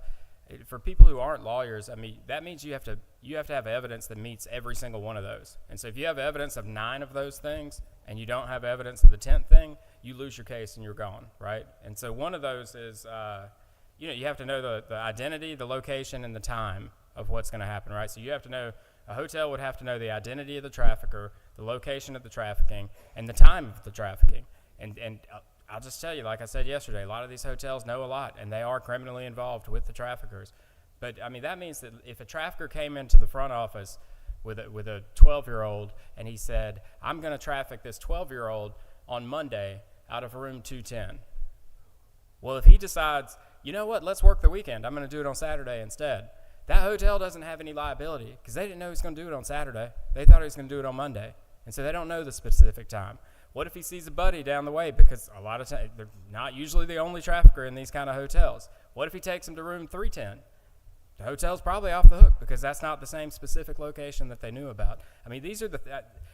These are ridiculous outcomes that could come from this bill. And a hotel could have all the knowledge in the world, and if the date changes, if the location changes in the hotel, there's no liability for these businesses that it seems like everyone agrees we want to get rid of and wants to allow people to sue for that. But nobody's going to be able to do that if the bill passes as is. Representative Miller, or Chair Levy. Thank you, Mr. Chairman. This has been bothering me actually a lot because I also prosecuted crimes against women and children, sex crimes, and I know exactly what you're talking about. And how hard it is emotionally, even on the lawyers who do these cases. So first, I want to thank you for this work. The second thing I want to sort of talk about a little bit, because I want your perspective on it, and I'm going to go a little bit to sort of the arguments that you all are able to make about damages and what you can say and what you can't say.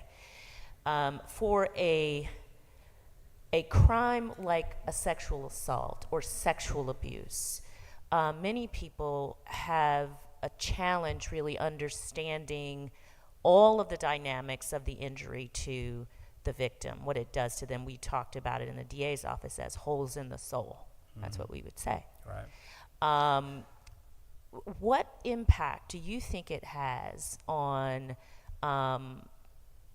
restricting an attorney from arguing within the facts and the evidence, which the judge is going to require you to do anyway, but making that presentation to a jury about what kind of justice or what justice should look like for a person who has been silenced with no voice? How important is it for an attorney to be able to do that? I mean, it's hugely important because, here we're talking about something intangible. You know, like I had a client who testified in a criminal case actually, and she testified very eloquent that what happened to her was the loss of her childhood, right? And a 14-year-old's going to have a very hard time explaining an economic number that her childhood was worth, you know? And that's what happened to her.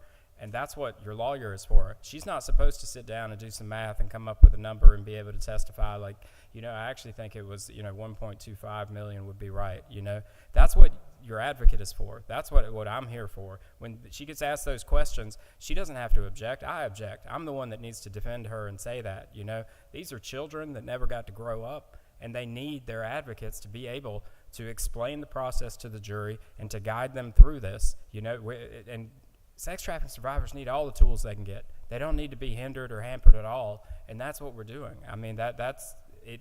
Everything that limits the ability of their advocate to speak for them is a harm to them, and it's only going to make it more difficult.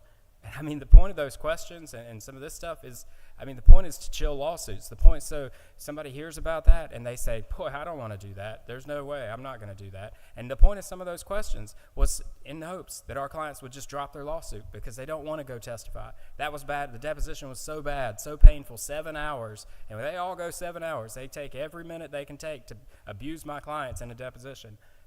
And they just hope that they'll stop because it's too hard. And we shouldn't make it hard. We shouldn't make it any harder than it obviously already is. Thank you. I don't believe you have any further questions. Thank you for coming back and testifying today. All right, ma'am. And I'm sorry, is it Dora Show? All right, come on forward. And Alex Weatherby, you're on deck. When you're ready, ma'am. All right. Thank you. Thank you so much for giving me the opportunity to speak.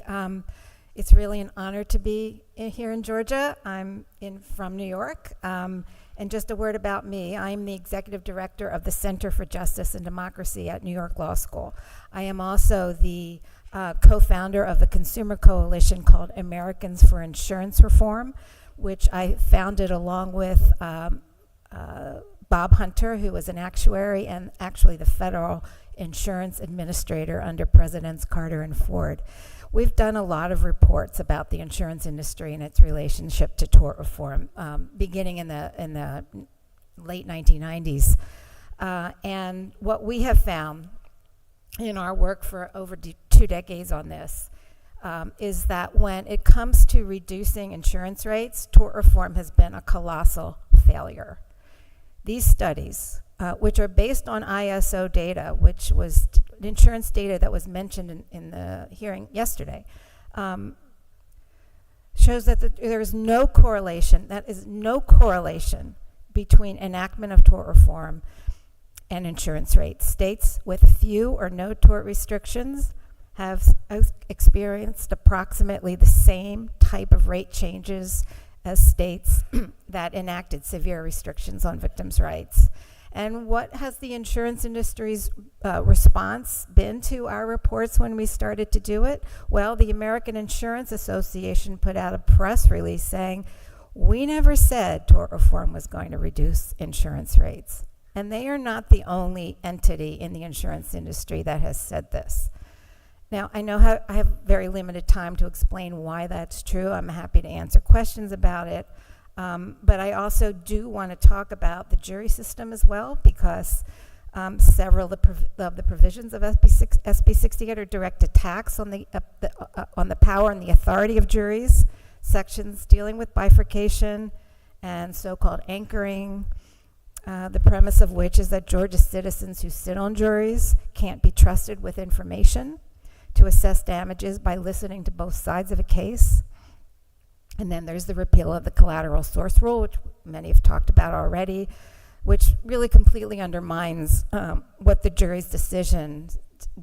decides a wrongdoer's liability should be. And by the way, in 2003, Texas repealed their collateral source rule. Well, rates have been going up to this day. But one of the things that I always find kind of upsetting about discussions like this, and what I think gets lost, is that the civil jury system, which is to be let alone without interference from anybody from the outside, it's one of the great achievements of American democracy. We fought the Revolutionary War in part over protecting the right to jury trial. Whether you're, right, left, blue, red, it is one of the most popular institutions in the country. Decades of objective studies by researchers show them to be capable, effective, and fair decision makers who weigh evidence fairly, both sides, and reach decisions similar to how judges or juries would rule. So I know I need to wrap up. I will just say that you cannot solve insurance problems on the backs of sick and injured children by stripping away their rights. It's not only cruel, it doesn't work. And I'm happy to answer any questions. Thank you. You have a question from Chair Lady Miller.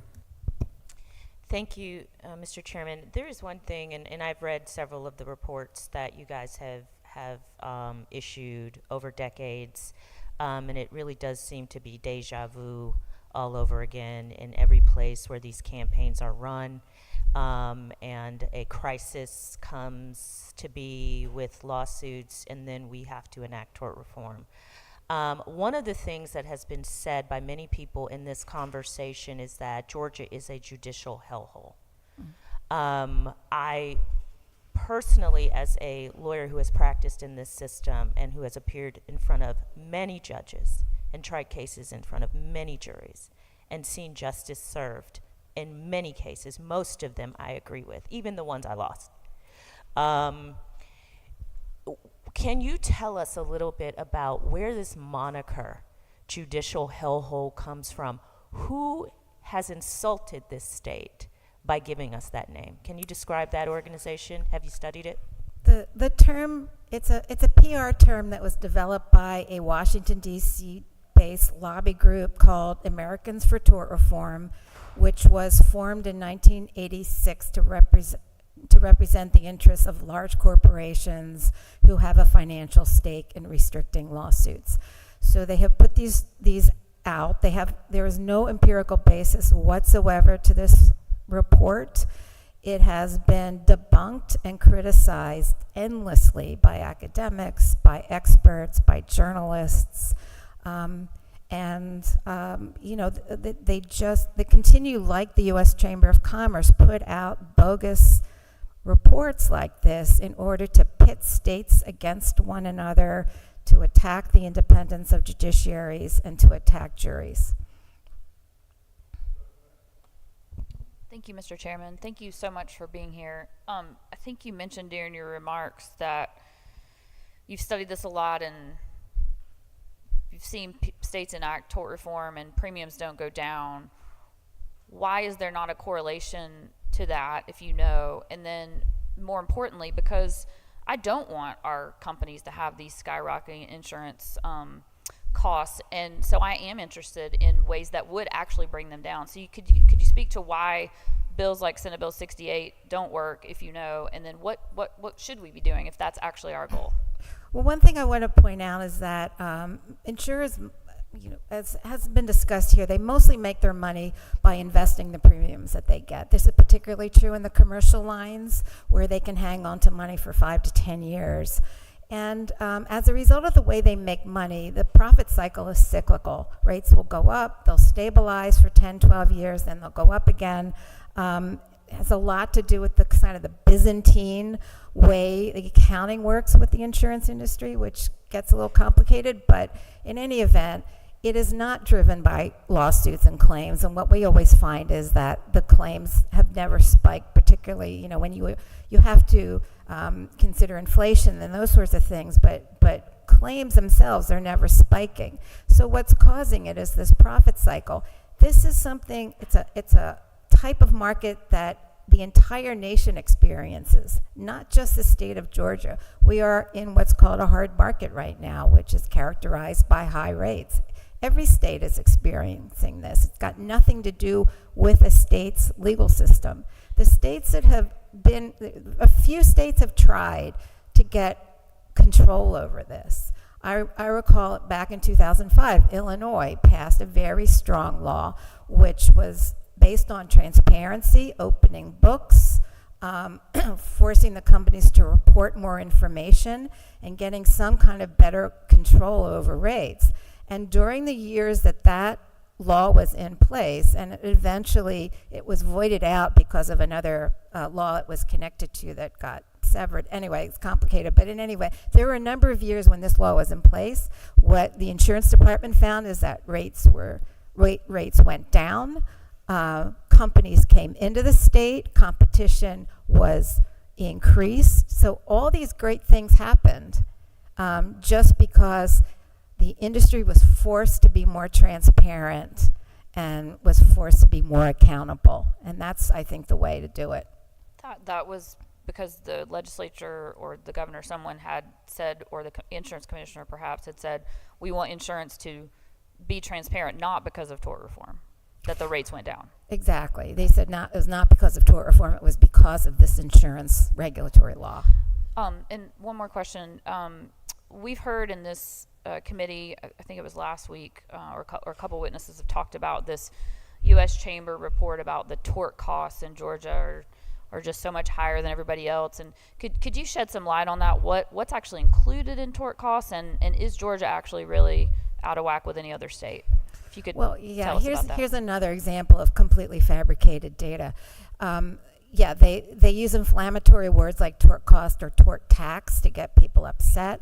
If you read that report, what you find is that all they are looking at is insurance costs. So they are including in this all the multi-million-dollar salaries of insurance executives, all their bonuses, all their jet planes, all the advertising that you see. They are trying to convince people that that's a tort cost. In addition, they're including things like repairing scratched up cars that these claims don't come anywhere near a court. So it's a complete fabrication, and again, just like with the Hellholes report, this report has been widely debunked, and unfortunately, they have a lot of money, so they keep doing it. So, and hopefully people don't pay attention to it. Representative Miller. Thank you. This is helpful, and this sparked a question for me. So we hear about, we have been hearing about malpractice claims and malpractice insurance going up and all of these things. And we know that in Texas, at least my understanding is, and you can tell me if I'm incorrect, and if you know, that sweeping sort of tort reform that was supposed to deal with all of the issues that a lot of the hospitals and doctors and folks are saying now, and the tort reformers are saying now. What happened in Texas as it relates to claims or premiums in medical malpractice after the sweeping legislation was passed there? Right. So in Texas, the tort reform groups and the insurance industry got voters to vote to strip their own rights away in their constitution, because this was not even allowed to be passed prior to 2003. They convinced their voters that if they passed tort reform there, that doctors would come back to Texas. They were fleeing Texas, and insurance rates would start coming down, et cetera. I mean, it was completely made up and fabricated public relations that was done. And they gave up their constitutional rights. The legislatures passed a whole bunch of tort reforms, including repealing the collateral source rule, but others as well, in order to bring down insurance rates for doctors and bring them back. And what this studies, and there has been a lot of academic work done to look at what happened in Texas, and what they found is the rates continued to go up. It had no effect really on rates. It had no effect on doctors. Actually, doctors were never leaving to begin with. It was fabricated. And to the extent that there's been any impact on physician shortages, the law, that law had no effect on it at all. I mean, there are a lot of reasons why we have physician shortages in this country, and I'm assuming the same in Georgia. It's got nothing to do with malpractice. It has to do with the burdens, the burnout, the difficulties of dealing with the healthcare system. There's countless articles that you see of doctors writing, I can't take it anymore, I'm leaving the profession. They're leaving younger than they used to, or also there's a lot of retirement and not being replaced. There's so many reasons. And if you look at the surveys of doctors that are done, they actually list malpractice at the very bottom of the list, if it's even on the list. It is not, we have plenty of studies and surveys about this, which I'm happy to supply. But basically, with regard to Texas, people lost their rights. They were completely taken away from them, and it had no effect whatsoever on the medical malpractice market. Whit Park. Thank you, Mr. Chairman.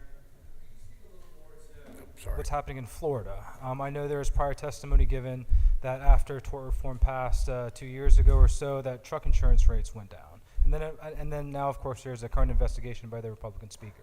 But could you enlighten us a little bit more there? Yeah, I mean, we all know about the scandal in Florida. We've heard about this, how, the industry hid data. They hide data in all kinds of ways, which is another, an additional conversation. I think what's happening, that the state is under enormous political pressure right now. The insurance industry is, there's a microscope on them, and they're going to slightly reduce rates perhaps. But what we know will happen is, as soon as nobody's looking, those rates are going to go way back up again. And we're already hearing insurers, auto insurers, talking about how the tariffs are already causing them to raise rates. There are a lot of other factors happening. It's not there's no connection to the tort reform law. And I think you have to sort of step back and look at what has actually happened around the country to every state that is. And I will say one more thing about Florida. We have a very kind of short memory in this country. Back in the early 2000s, Florida passed a bunch of tort reforms that were later found unconstitutional by the Supreme Court. And if you read that decision, the Supreme Court went after the insurance industry for misleading, basically, the lawmakers as to what would happen if these laws were passed. And in fact, at one point, I know that the representatives, a lot of representatives in Florida were put under oath at the time. And if I could just quote from one of the excerpts from the Supreme Court decision. Quickly for me, ma'am. Quoting Robert White, the president of First Professionals Insurance Company, testified during Senate Judiciary Committee meeting that tort reform would achieve virtually nothing with regard to stabilizing medical malpractice insurance rates. And the entire Supreme Court decision was quoting people like this. And as a result, they struck it down. They struck the tort reform down as having no rational relationship to the arguments that were being made in favor of it. Thank you, ma'am. You don't have any further questions. Mr. Weatherby? And David Stiegel is on deck.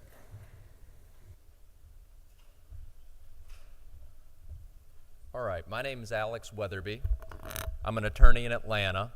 For 14 years, I was an insurance defense lawyer until last year. So now that I've come to the dark side, I can actually tell you a little bit about what the defense side was. So for 14 years, we defended the largest companies in the world, and what we called nuclear verdicts were actually called outlier verdicts. That's how we would talk about them, because when you graphed them out, they were an outlier. The reason why they were an outlier is because they were uncommon. They didn't happen very often.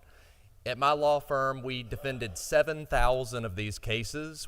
I know because we started at file number 1 and kept going. Out of those 7,000 cases, we had 0 outlier verdicts. We had 2 settlements over $1 million. One was to a man who was on the way to his child's baby shower with a present next to him. We pulled out in front of him and killed him. The second was a person who we pulled out in front of again and was paralyzed completely on the right side of his body. No way would anybody in this room exchange the amount of money for what these folks went through. The outlier verdicts are uncommon. They're also often uncollectible. The vast majority of what you see out there posted on attorneys' websites are uncollectible. I know because I have one on my own site. Okay. It's a $27 million verdict I got at the Fulton County Courthouse. And what happened in that case is Tom's wife, Pam, was picking up their son, Christian, from a soccer field about half a mile away. And a drunk driver who was underage had been getting drunk at a bar we later found out made their money on serving underage people and not IDing them at the door. T-boned the car.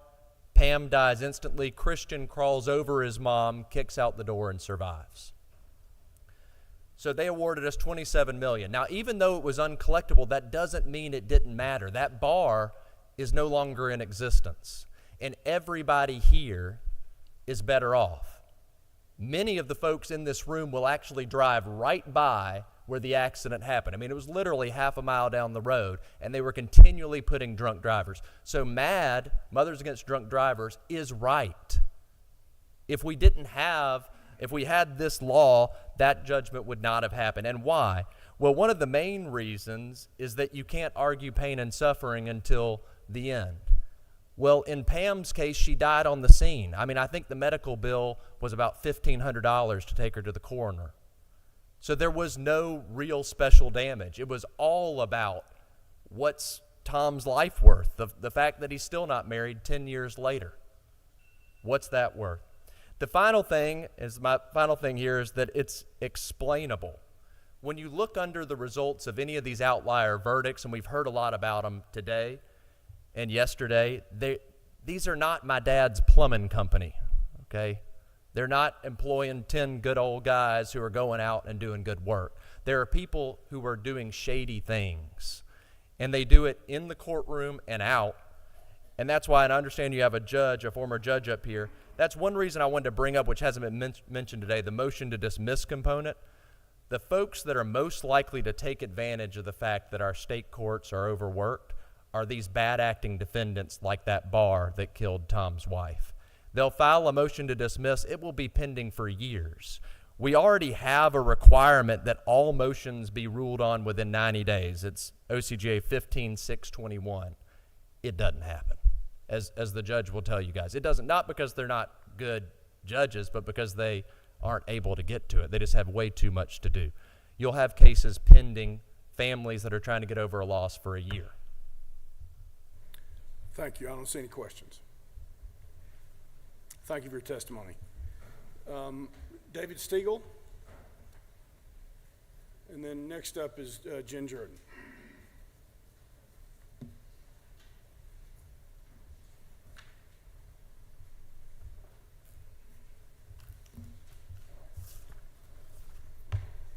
Mr. Chairman, members of the committee, I'm David Stiegel. I'm Principal Consultant of Risk Management in RCES. Risk Consulting and Risk Management. We're an insurance consulting firm. I started this firm in 2007 after 30 years. I was originally trained as an Aetna casualty and surety underwriter, went on to be an agent and an agency owner and a reinsurer and an insurance company executive. And after all these jobs, although not a very good resume to get hired again, it was an excellent resume to become an expert, an insurance expert. I was called by the Georgia Trial Lawyers Association several months ago to do a report to study the Georgia insurance market and come to findings based on a lot of empirical data that we gathered through the National Association of Insurance Commissioners, which is the body by which the insurance commissioners' offices of all of the states send to this organization to do analytical studies. Georgia's commissioner office sends this information along with all the others. So there's no question of what facts I'm using. We're all should be using the same facts, and that's what we're coming from. The highlights of my findings were that the Georgia insurance market is stable, competitive, and profitable to the insurance industry. Attorney involvement is not the cause of high premiums. The number one cause of high premiums is that Georgia has almost 2 times as many accidents as the average of the United States, actually 190% to be exact. Inflation and the increased auto part prices are the other contributing factors.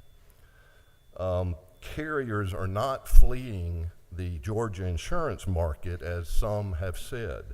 In the report from 2017 to 2023, 23 markets did leave, and 21 carriers did leave the market, but 21 carriers came into the market too. So I wouldn't call that a mass fleeing of the market. Georgia also has a profitable insurance market, believe it or not. All the insurance industry sources simply give you underwriting information called loss ratios, which is basically losses divided by premiums. And only 4 years out of the last 40 have they had a profitable underwriting period. So that is obviously not where the insurance companies make their money. It's from investment income. For instance, in 2023, the total insurance industry in the U.S. had a 102% loss ratio, so they spent $2 more out of every 100. If they collected 100 in premium, they spent 102 in losses, which doesn't sound good, but they made $90 billion in investment income. So that has to be taken into consideration, and it is by insurance company executives when they're determining rates and market share and other things that they determine about how they're going to operate in a particular market. I think my time is up. Your time is up, but if you'll just close for me. Pardon me? Oh, okay. If I you was wish just to close, I'll give you a few more seconds. Commissioner King issued a report that I was asked to rebut on. He used a lot of information that he said was proprietary and didn't say exactly where it came from. Didn't know that insurance company data was proprietary, but what it apparently said was policyholders seldom recover full indemnity on physical damage claims without an attorney involvement. Also, there was people were saying that attorney advertising increased premiums. Well, when asked in a survey, only 13% of the survey people said that was why they called an attorney. 87% had several, 8, 9 different reasons why they did. The other thing is that the King report also mentioned numerous times nuclear verdicts. I didn't find one from 2014 to 2023. Thank you very much. I don't see that you have any questions. We appreciate your testimony. All right, Senator Jordan, and Leighton Moore is next. Good afternoon. I'm going to be quick, gentlemen. All Thank right. you. My name is Jen Jordan. I'm a former state senator. I've served with some of y'all. But more significantly, I'm a lawyer. I have practiced for, unfortunately, about 25 years. I've represented both defendants and plaintiffs, and I still do. And let me tell you something. With respect to this bill, the only people who benefit are insurance companies and insurance defense lawyers. And let me tell you why. Specifically, when you are a business or if you are a defendant in a case, let's take a medical malpractice case. You're a doctor, you've been sued. It is stressful, right? It is incredibly stressful. You want to get it done. All this does is it delays the process by years, okay? So I come in here, I'm looking at this, I'm like, well, this isn't just like a pro-defendant bill, right, or a pro-plaintiff bill, because it hurts both. Who the heck is benefiting here in terms of the delay that this puts into the process, right? It's the insurance companies. And specifically when we look at, with respect to the evidence and the testimony that's been given, that what about this whole profit cycle that they're in? Look, insurance companies want to hold on to their money as long as possible, right? They put it into the markets. It's a 5-year, 10-year kind of horizon. They don't care if the defendant doctor is sitting there and wants to settle, right? The process is completely shut down, completely delayed, and at the end of the day, the only people that get hurt are actually the parties, the judge, who y'all are taking away a lot of power from, right, and the juries in this state. And let's be clear, the jury system is so incredibly important. It is a conservative concept in that we don't want the government coming in and telling us what to do. We don't want regulation. What we do want is we want the people in our communities to be able to say this is right or this is wrong. And as between the innocent person who's been injured and the wrongdoer, who should have to pay for that? It absolutely should be the wrongdoer. This is a travesty, and this is being pushed by an industry that sees record profits, and the only people, again, that are going to be hurt are the people that elected you to be here. Thank you very much. Thank you. Let's see, who is next? Leighton Moore, and then Morgan Knowles is next.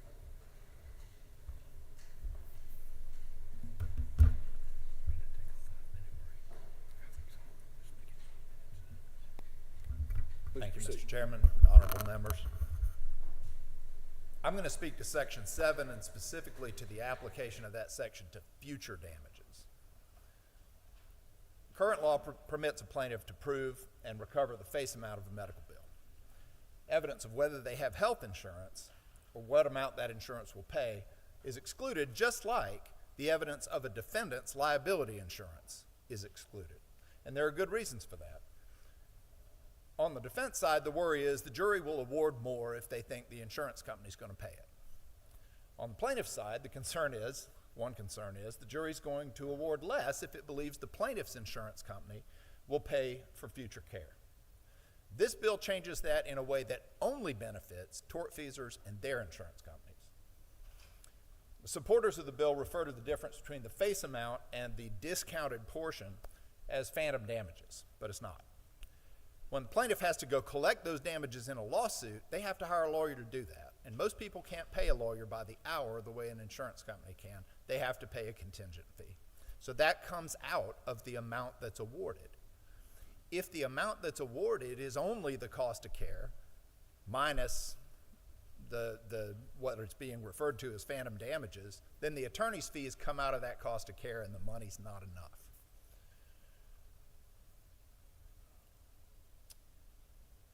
But without the attorney, the money would never have been awarded in the first place. And then many plaintiffs have to pay their insurance companies back. And as Mr. Carroll pointed to this, especially if they are insured by Medicaid, if they're a service member insured by TRICARE, if there's a self-funded ERISA plan like Mr. Carroll's plan, and for future care, there can be Medicare set-asides and Medicaid set-asides that are mandated by federal law. Some insurers don't have the right to get paid back. They're subject to what Georgia law calls the made whole rule.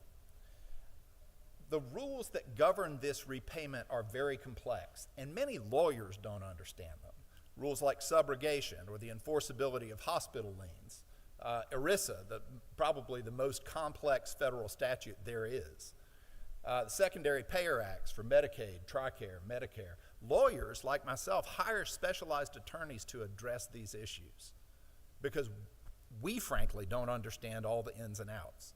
And for future medical care, we hire specialized lawyers to set up special needs trusts for permanently injured plaintiffs who are going to need medical care for the rest of their lives. The facts that are necessary to determine whether the insurance company will need to get paid back aren't always known at the time of trial. Often there are separate declaratory judgment actions, or because the care hasn't been provided yet, the facts aren't fully developed. If the award's too low, the plaintiff can't come back to the jury a second time. The plaintiff can't come back, so the money runs out, and what happens then? When a plaintiff is permanently injured, can no longer work, and still needs medical care, taxpayers take that money over. Taxpayers start paying for it through Medicare and Medicaid. The fix, the only practicable thing to do, I'm cutting to the chase, is to let the jury determine how much the needed medical care costs and not try to speculate on how it will get paid for. That's current law, and that's the right fix, especially as to future medical care. We can't predict if a plaintiff is even going to have health insurance in the future, whether Obamacare will get repealed, whether Medicaid will get cut, what the reimbursement rates will be. There's no way to predict that from the standpoint of 12 people in a jury box. So Section 7 is not good for any case, but if anything like it is going to pass, it should be amended and restricted to past medical costs and not future. Thank you. I have a question from Representative Miller. Okay, thank you, Mr. Chairman. Thank you for that. That's a good point, and I just want to make sure I understand what you're saying. Is the fear that if a jury hears about health insurance that an injured person may have, that they will diminish the value of future care because they will be led to believe that insurance will cover it? Is that what you're saying? So my understanding of the way Section 7 works is that if the plaintiff has health insurance, the charges for medically necessary care, treatment, or services shall be the amount the insurance company pays. And you don't know what that's going to be in the future. There's absolutely no way to predict that. If the plaintiff has Medicaid, you don't know what Medicaid reimbursement rates are going to be. If the plaintiff has private insurance, you don't know if they're still going to have it. You don't know if the pre-existing condition exclusion from Obamacare is going to get changed. And so what are we supposed to do as trial lawyers? Are we supposed to hire political scientists and historians to come in there and predict the future course of the law? Or health policy experts to say what insurance rates are going to be 50 years from now when a baby's got a brain injury and you're trying to provide for them for the rest of their life? And on the day when that money runs out for that baby, that's when taxpayers start taking over and the tortfeasor stops paying. And so that's what we're trying to prevent. Thank you. You have no further questions. Thank you. All right, Morgan Knowles. Ms. Knowles, you're the last opposed witness, and after you, we'll take a quick break for about 5 minutes and come back in and take up those in support. But please go right ahead. Awesome. Thank you for taking the time to hear me out. My name is Morgan Knowles. In 2018, I was seriously injured in a really bad car wreck on 285 after I was rear-ended by two different individuals. This happened just 4 months after I lost my fiance to suicide. I was a newly single parent trying to navigate a world that I struggled to navigate. And then I was thrown into the world of lawsuits and tort. It was an incredibly difficult journey. I learned very quickly that I was not allowed to even talk about my insurance company when it came to being at trial. So both of the two individuals who had hit me, their insurance carriers had actually paid out their limits. So it was up to my insurance company to cover the cost for the remaining medical bills that I had, which was in excess of $35,000, $40,000. My insurance company told me no, that they would offer me $0. So I had to file suit. I could not name my insurance company in that suit. They basically got to hide behind a veil. But in fairness, my own health insurance wasn't to be disclosed there, but Senate Bill 68 takes that away even. So the scales were already tipped in favor of tortfeasors. And what Senate Bill 68 does is allows these tortfeasors and their insurance companies to now introduce other insurance information while still hiding behind that same veil that they hid behind with me. And that just doesn't sit right with me. I was a Georgian just going to work. I'm just like all of you. There's nothing special there. But it was hard enough for me then. I cannot even imagine trying to navigate it after Senate Bill 68. So I kindly ask you to please look at the bill. Please look at the implications for the regular, just normal Georgians like I am. Thank you. Thank you. I don't see that you have any questions. Thank you for your testimony. All right, ladies and gentlemen, we'll take a 5-minute break and then get back here and try to get wrapped up.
All right, is Brett Johnson in the room?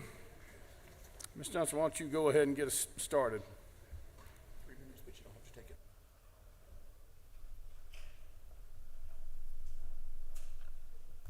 Thank you, Mr. Chairman and committee. Thank you for what you're doing today for Senate Bill 68, as well as what y'all do every day for the citizens of Georgia and make this place a better state to live and work. I'm Brett Johnson, the founder and CEO of Vertical Earth. We're a civil and construction, transportation construction company, been in business for 28 years. I reside in Forsyth County. We have about 600 plus employees in both Forsyth and Effingham counties, and also down in Florida. In the spring of 2023, one of our lowboy trucks and trailers was transporting equipment across the top end of 285 near the intersection of Georgia 400. If you remember back at that time, that intersection was under construction, and the traffic that day, like most days, moved it more like a fast food drive-in than actually an interstate.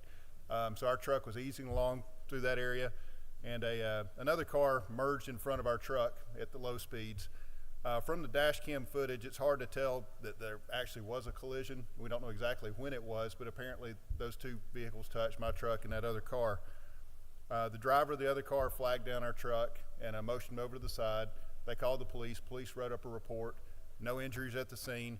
Both cars drove off, and that was the end of it that day. In the coming weeks, we received a damage estimate for the car for $4,589.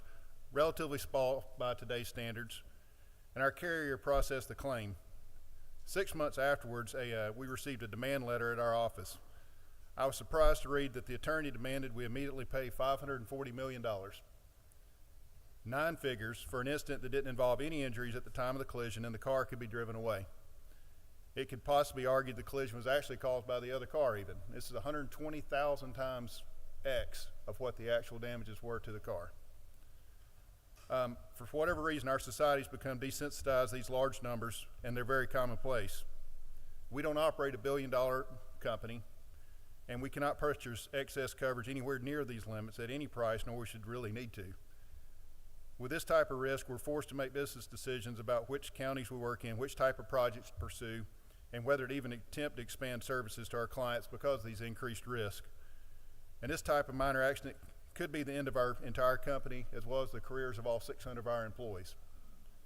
Regardless of how this claim is actually resolved, the fact that it was ever levied in any amount has cost hundreds of hours of our time and our staff over the 2 years it's already lingered. It's placed increased reserves on our insurance policies and caused my insurance policies to increase in value, which I then have to pass along to our customers, one of which is Georgia Department of Transportation. I agree and appreciate the need to allow everyone access to justice. Unfortunately, the scales have tipped to a point these outrageous demands are not vilified but commonplace and actually celebrated on billboards and websites, and instead endanger the careers of all of our employees and our entire company. I urge you to pass Senate Bill 68 as is currently written, and also provide justice for all of our hardworking employees and their families. And that's pretty good timing. And this is just a couple of pictures there. You can see. Well, you timed your comments perfectly. Thank you. You have no questions. Thank you, sir. And you got these materials for us to hand out to committee members. All right, Deborah Moses and Zach Matthews, you're on deck.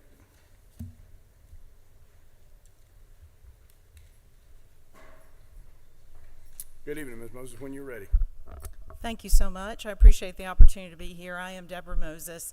I'm the Chief Risk Officer for Piedmont Healthcare, and my comments today will really be focused primarily on professional liability, both claims litigation and the insurance implications arising from that. I will tell you, while I won't spend time talking a lot about Piedmont, I'll hope that you'll have some appreciation for our status in the state, but we do employ over 40,000 Georgians, and approximately 80% of Georgians get some degree of care from Piedmont Healthcare. So what's good for Georgians is important to us. We take a lot of pride in our the quality of the care that we provide. Having said that, we recognize that from time to time errors occur. In the risk area, I think we have two jobs to do whenever that occurs. First, we need to learn from it. we need to understand why it happened, and we need to take steps to prevent future harm. And then the second thing we need to do is make it right with the patient and or their family. And we're committed to that, and that's why I've spent over half of my professional career with Piedmont Healthcare, because of that commitment to do the right thing. We remain committed to do that, but I will tell you it's harder and harder to do the right thing because of the unfair litigation process that we have in Georgia. And I want to explore that just a little bit. I'm here specifically to talk about phantom damages. I think that's a key to the unfair situation we find ourselves in. It's been pretty well discussed today, but I'll repeat that under current Georgia law, patients can put a medical bill in front of a jury and act as if the full bill was paid, even when that is a fallacy. And it is always, frankly, a fallacy.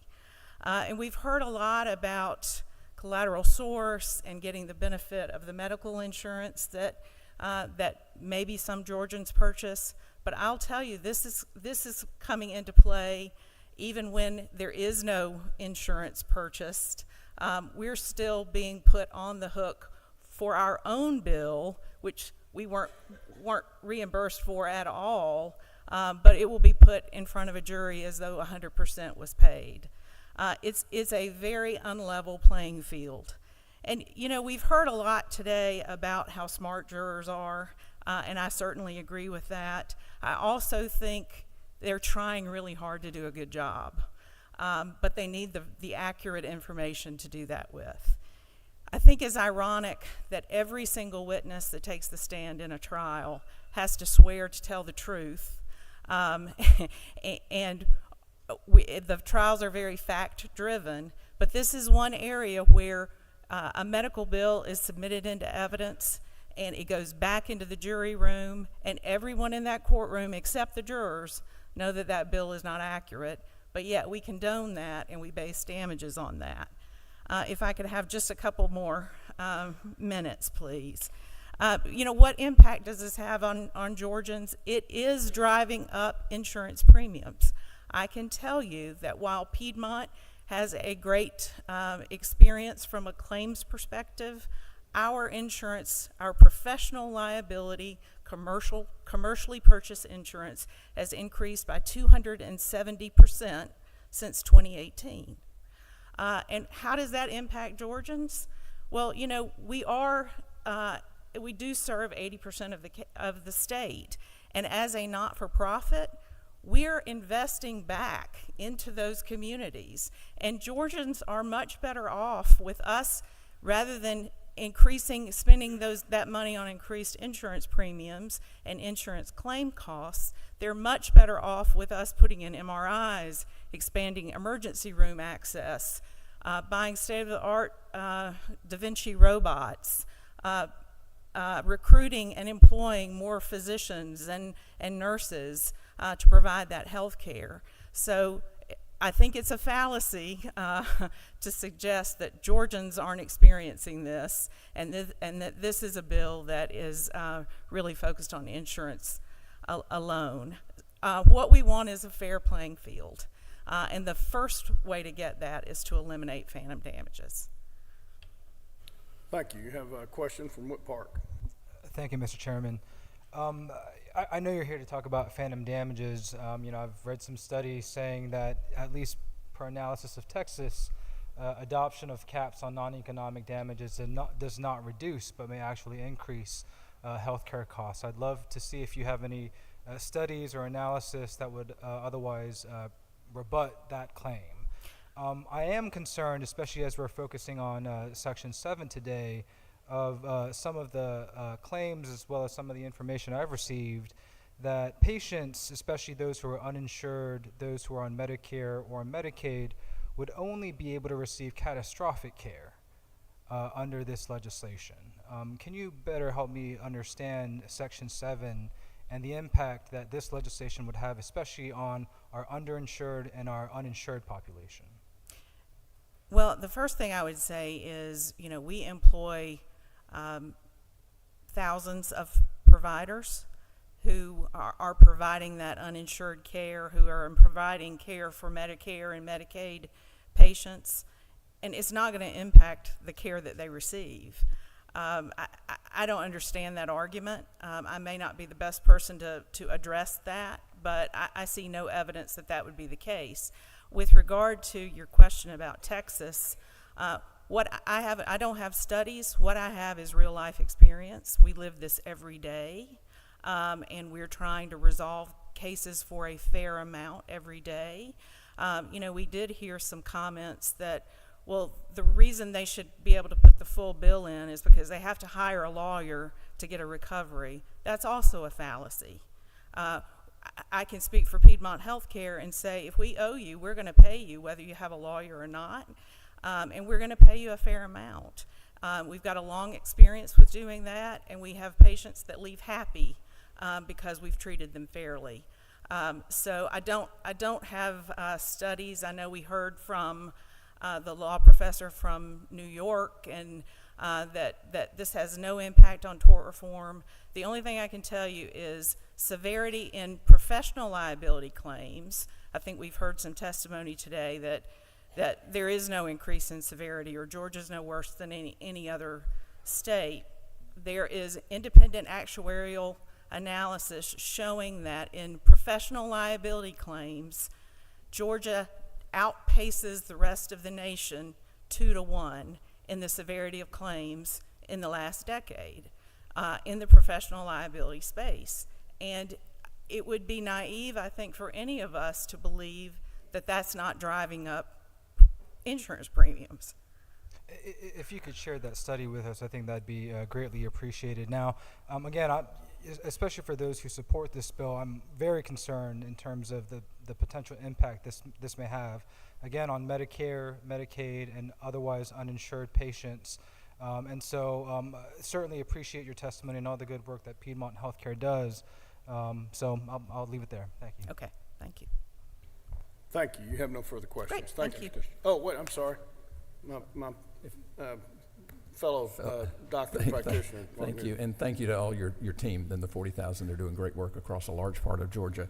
Just two kind of quick points. You mentioned insured and uninsured. Do you know if y'all have a discount program for people who are uninsured, and if so, do you know a ballpark of about how much that would be? Across the top, uninsured get 30% discount, and then often it's written off more, and the same goes for self-pay. Well, let me say, it's the same thing, and but for us, it's two different. There's self-pay who have the ability to pay, okay, and then there are the uninsured that don't. So self-pay immediately get 30% written off, and then there may be further negotiation. Uninsured, more times than not, that's going to be a write-off. Thank you. Yeah. Thank you. Zach Matthews, and then Charles Tarbutton, you're on deck.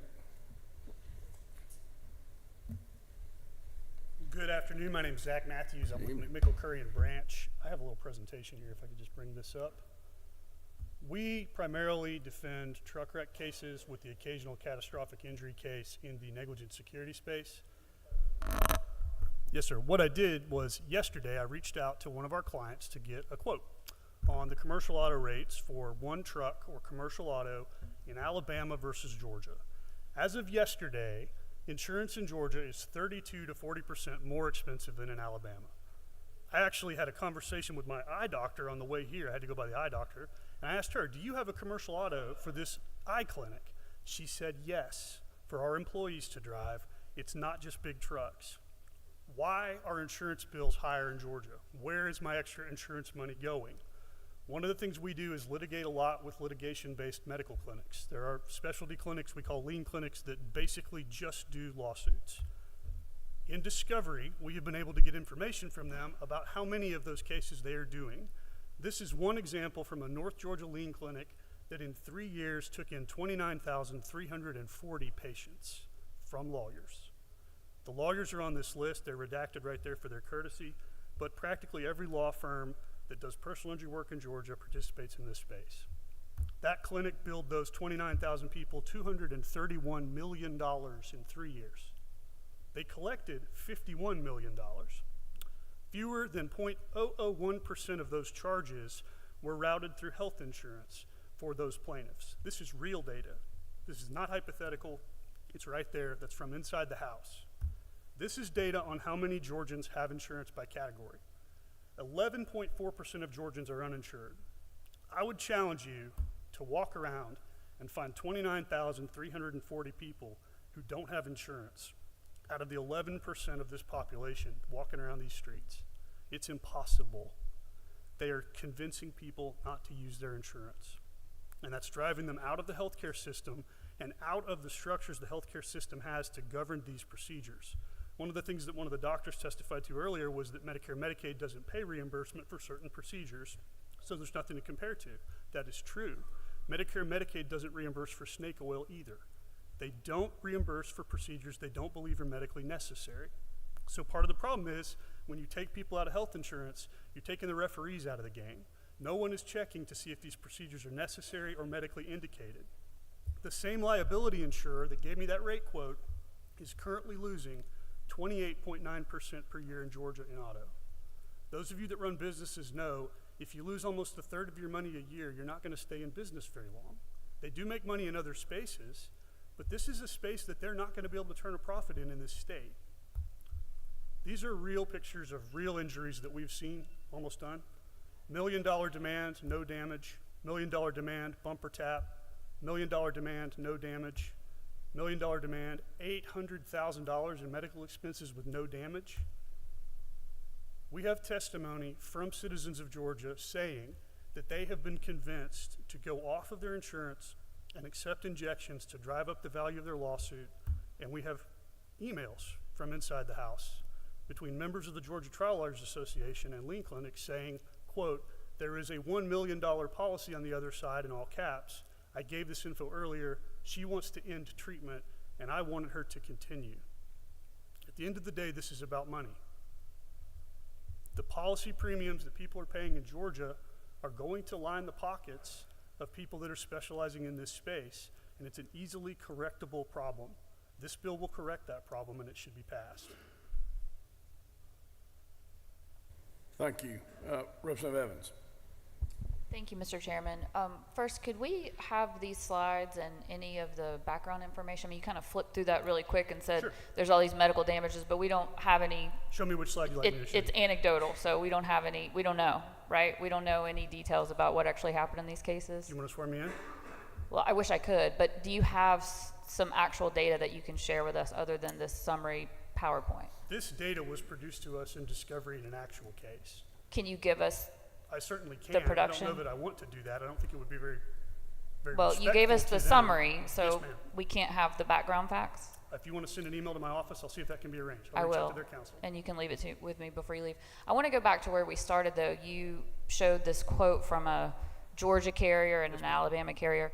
Were you aware that drivers on the street in Georgia are more than twice as likely to be in an accident than they are in Alabama? Don't you think that might have something to do with the rates? Yes, ma'am, that's a fair point. You're pointing out that Georgia's got a lot of people, Georgia's got a lot of traffic, Georgia's got a lot of wrecks, and that's true. A lot of highways. That's true, but this is by percentage.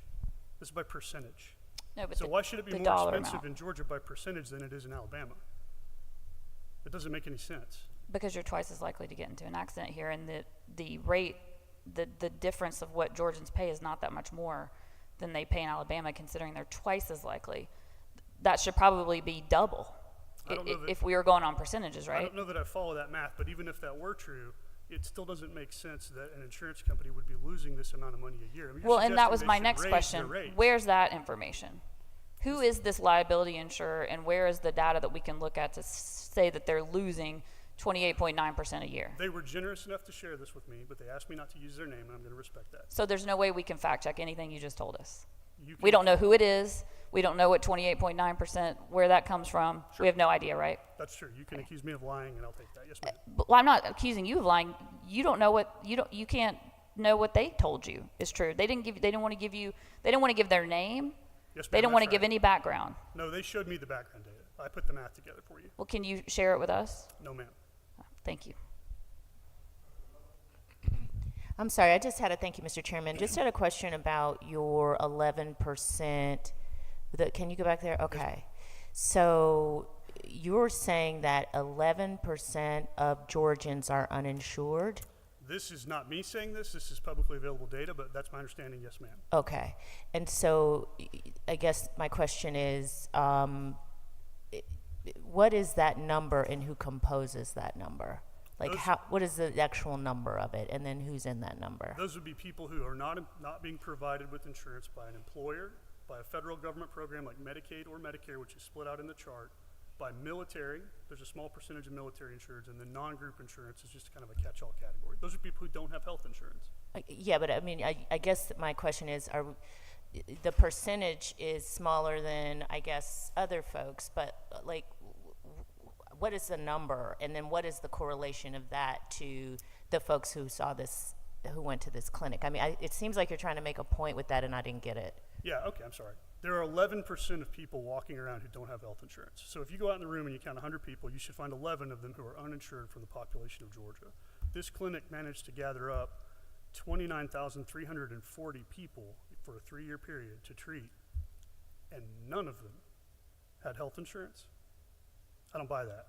That's not possible.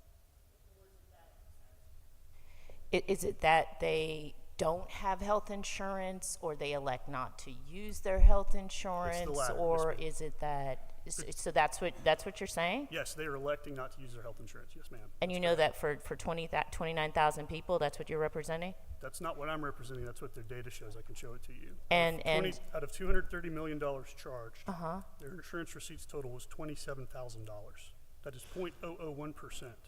Okay, and so I guess my question, well, I'll say this. There are some people who have car accidents who are not at fault, who don't want to make a claim on their own insurance. If a person pays for insurance, isn't their right to use it or not use? Like, I'm just trying to follow your point on this. No, I think you make a very good point. I think if that same person was willing to come into a jury and tell them the truth about what their damages are really worth on the open market, then it would be okay for them to say, I don't want my insurer to have to pay that.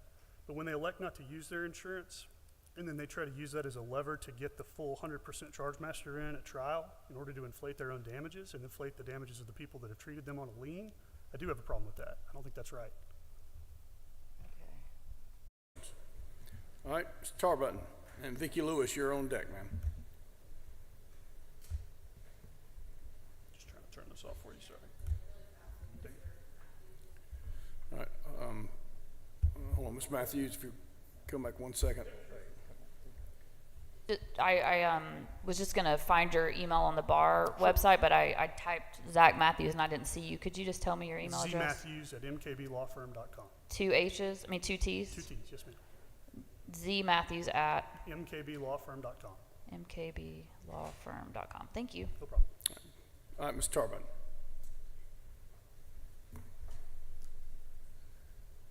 Good afternoon, Mr. Chairman and members of the subcommittee, and thank you for the opportunity to come here today, and thank you for your service. My name is Charles Tarbutton. I am the president of BH Transfer Company based in Sandersville, Georgia. BH is a 54-year-old family-owned trucking company that primarily serves customers in the southeast United States and internationally through the ports of Savannah and Charleston. We provide good jobs and financial security to 325 families across about 24 counties in middle and southeast Georgia. In addition, I currently serve as the chair of the Georgia Motor Trucking Association. There are over 335 Georgians employed in trucking, 1 in 12 jobs statewide. We are as diverse as any industry in America. We live in every House district, and we vote. Let me be clear. Our industry's top priority is safety and compliance. There are bad actors in every industry. That is why regulatory oversight exists. There are injured parties connected with every industry. They deserve to be made whole. Our industry is committed to do the right thing by those injured by a commercial vehicle, but our industry is overwhelmed by frivolous lawsuits with claimants that have no demonstrable or verifiable injury with collisions, from collisions in which physical damage to vehicles is minor, if it exists at all. I am here today in support of SB 68 and specifically in favor of changes to the so-called phantom damages.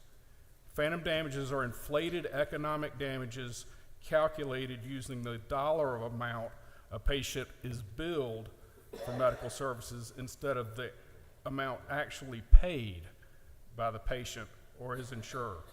In fact, very few patients actually pay the full billed amount, as you have heard from others this afternoon. And the actual payments to providers generally range from 1/4 to 1/3 of the full billed amount. Claimants should be made whole and recover economic damages equal to their actual cost, but not an inflated artificial amount that they have not actually paid. General or non-economic damages are typically a multiple of special or economic damages. We have a current case where a claimant alleges $50,000 in medical costs and has demanded $400,000 to settle the claim. The total demand is 8 times the asserted economic damages. Let's assume for a moment that the plaintiff actually paid 50% or 25% of the full billed amount instead of the significantly lower range that I referred to earlier.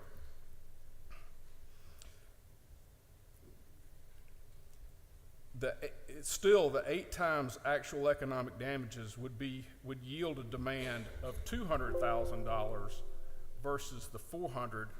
This difference, excuse me. Having computer problems, it seems.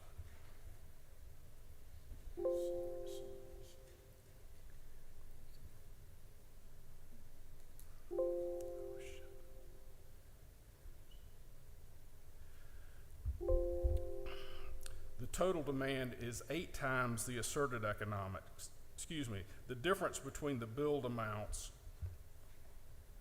drives up the cost of the non-economic damages. Mr. Harbin, if you could try to close for me. Yes, sir. I would just say that phantom damages are an artifice, and all we are asking for in what we support in Senate Bill 68 and the phantom damages section is the admissibility of the actual paid damage that sets a floor, and the full billed amount sets a ceiling for the jury to consider as they determine damages. Thank you very much. Thank you. I don't see that you have any questions. Ms. Lewis and Dr. Patrice Walker is on deck.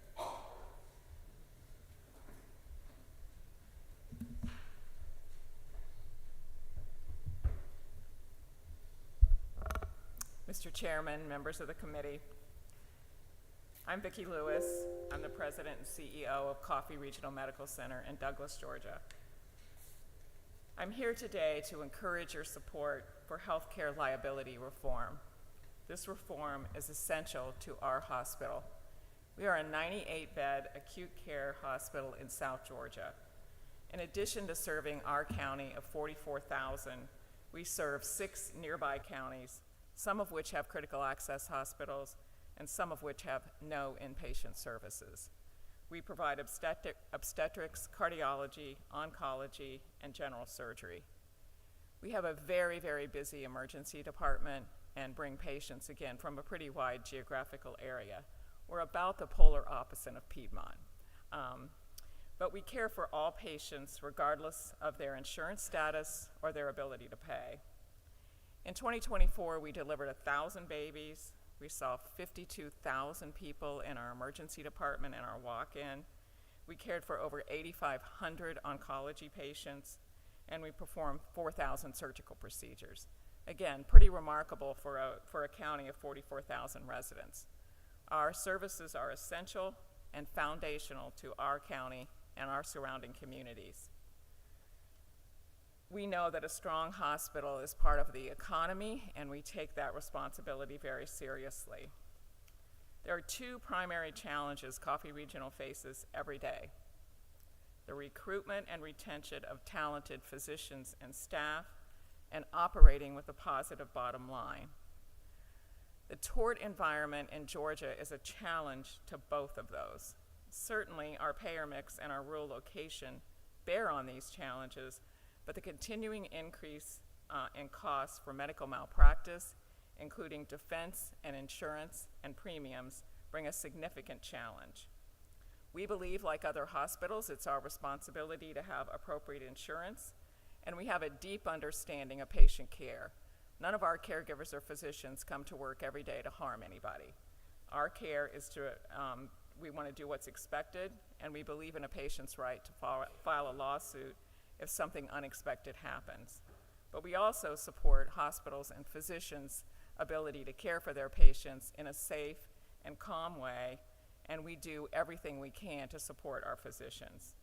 Several years ago, we pivoted to self-insurance because we couldn't afford our premiums, and we also established a self-insurance pool.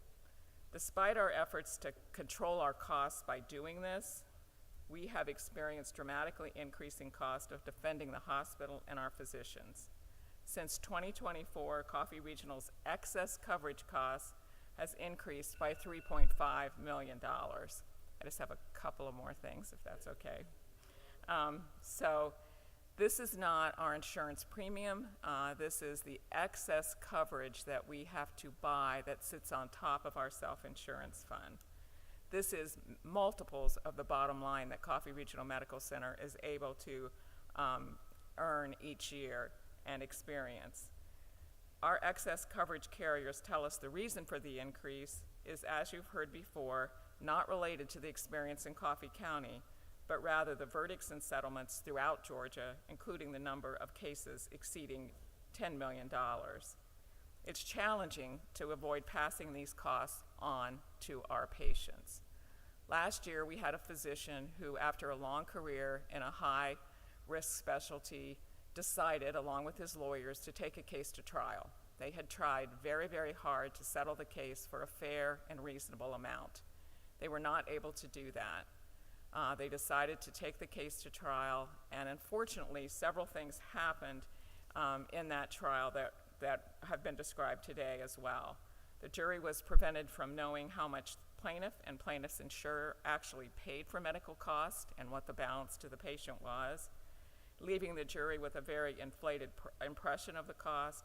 And the jury was also presented with an artificial dollar amount for pain and suffering, completely unrelated to the patient's care.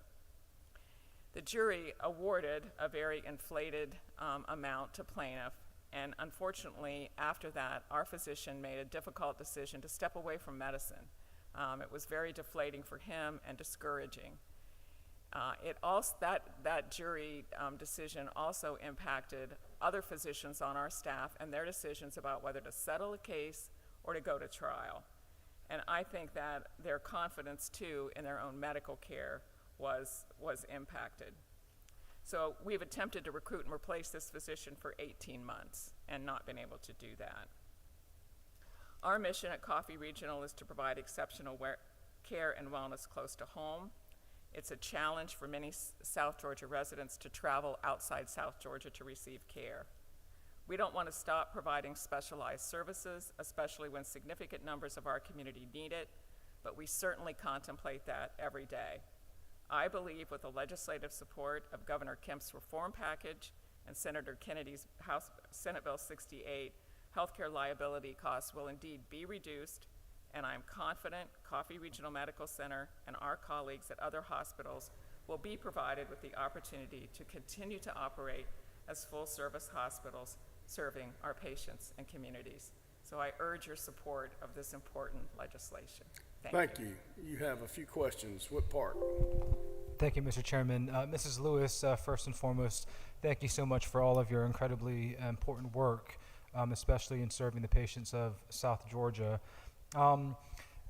Again, with respect to Section 7, I'm trying to get a better understanding. If Section 7 resulted in Medicare, Medicaid, and uninsured patients receiving only catastrophic care and being forced to only go to emergency rooms, would you want to see amendments to Section 7 of this legislation? I can't speak specifically to Section 7.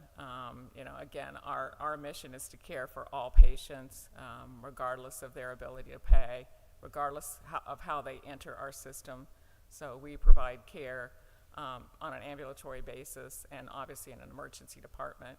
We also staff an underinsured and uninsured clinic in our community where patients can come for care.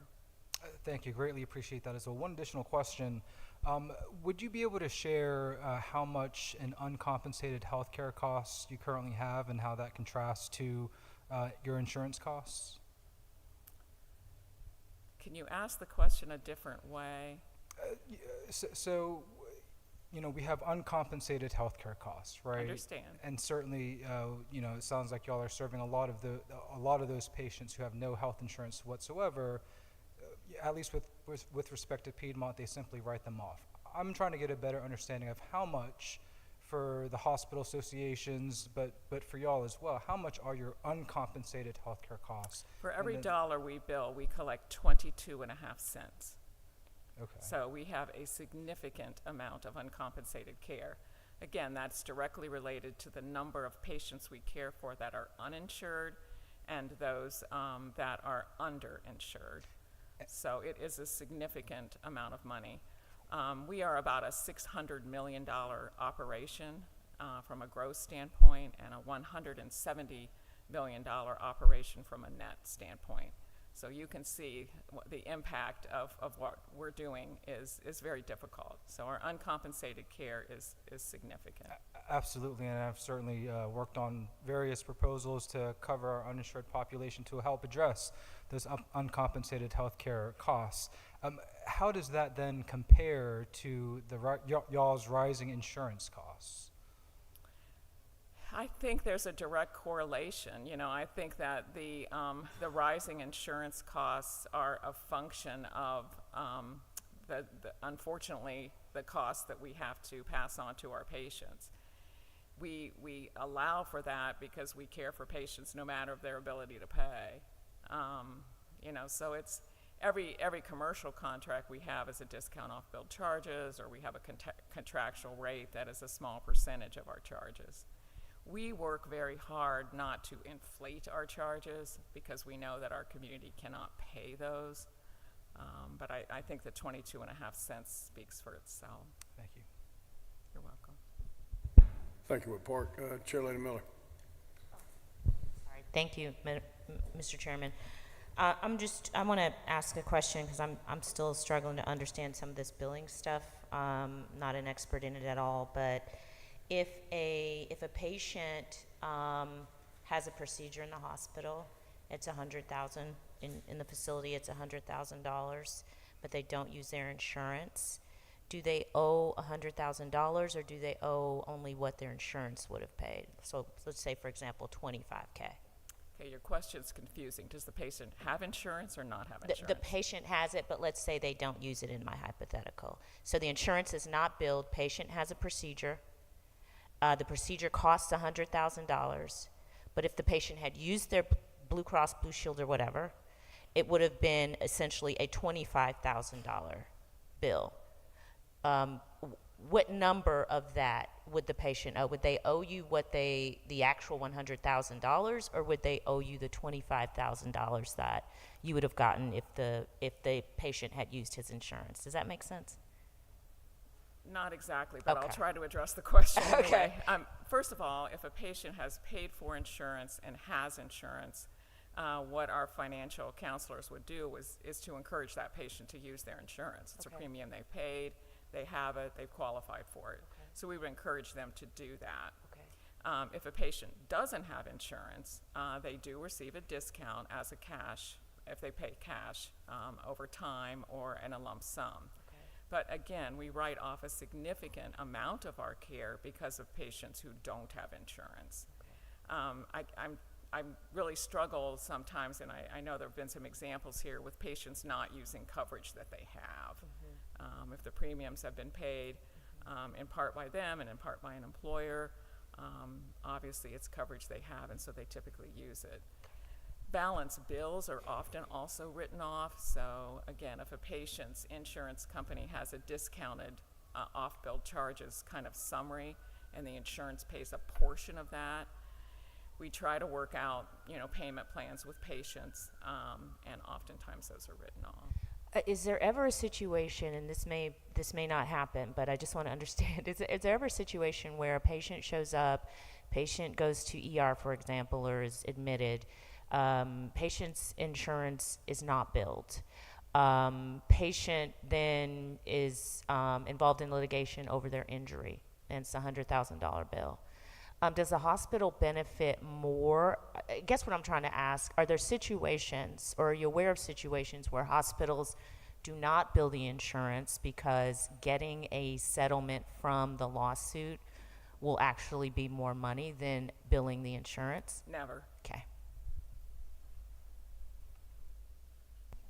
Thank you. Representative Evans, you have a question? Yes, thank you, Mr. Chairman. Thank you, Ms. Lewis, for being here. A couple of questions. One, you were telling us that the excess coverage costs went up by $3.5 million since 2024. What's the total that y'all paid for excess coverage since 2024? Oh, gee, I don't know if I can add that up. I can't give you that number. I can get it for you. Again, it's gone up from $550,000 in 2014 to $4 million in 2025. And I can give you the total cost there. So this is over okay, I wrote down since 2024, so we're talking about a 10-year. 2014 to 2014. 2025. It's a 10-year period. That's the increase. Okay. And I apologize if I misspoke. Okay, 550,000 to 4 million. Yeah. Okay. And again, that is excess coverage. Sure. That's over and above premiums we pay, or money that we set aside in our self-insurance fund. Right, and you mentioned that one of the reasons, I can't remember if you said the carrier told you or you assumed that one of the reasons for the increases has been litigation costs. Was that something you assumed, or was that something the carrier told you? That's what the carrier told us. Did the carrier tell you any other reasons why insurance rates were going up? I think the Georgia environment, the total number of lawsuits that have been filed. I mean, our own experience is that over the past 10 years, and I'm using a 10-year time frame because that's the length of time I've been at Coffee Regional.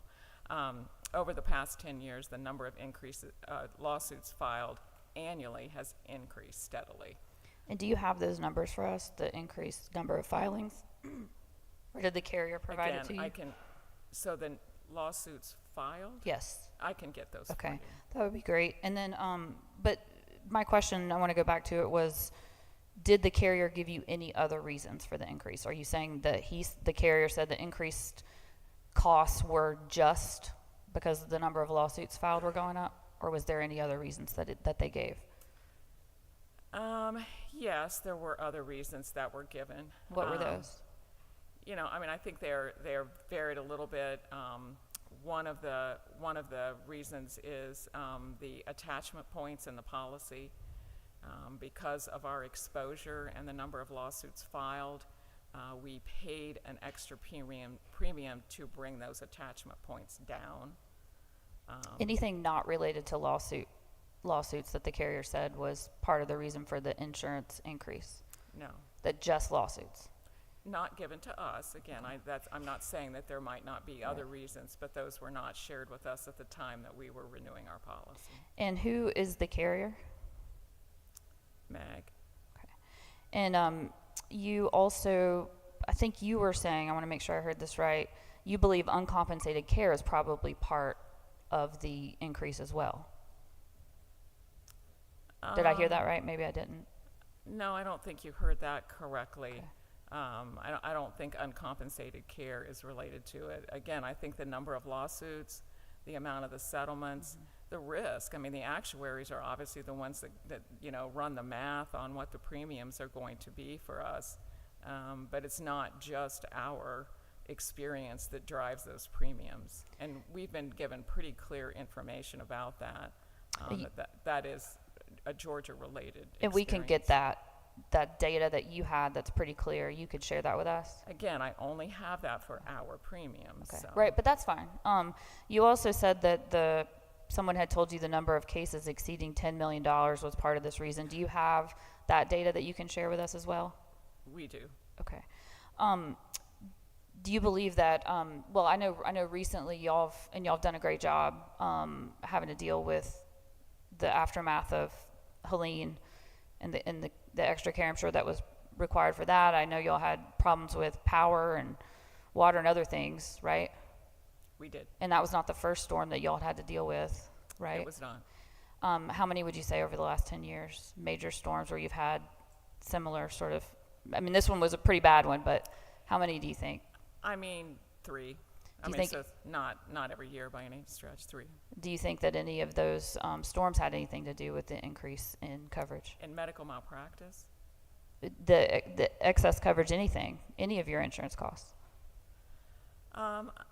You know, I'm not sure that I can really comment on that. I don't think I have the information to comment on that. I'm not sure that's a you know, line I could connect. Okay. Let me just make sure I had written some notes and now I can't read my own handwriting. Well, I think if you could just follow up with us and let us have the same data that you have, that would be appreciated. And if we need to get it from MAG, we can do that too, because I'm assuming if they provided it to you, maybe they provided it to others. Again, they provide it to our hospital like they do others, particular to our experience. The number of cases over 10 million is available to us through our self-insured captive. Okay. Well, wherever it comes from, if you could get that to us, maybe this week, that'd be really appreciated. I'm happy to share that. I'm assuming that the GHA has your contact information. Yes, or I'll share it if they need it. Thank you. You're welcome.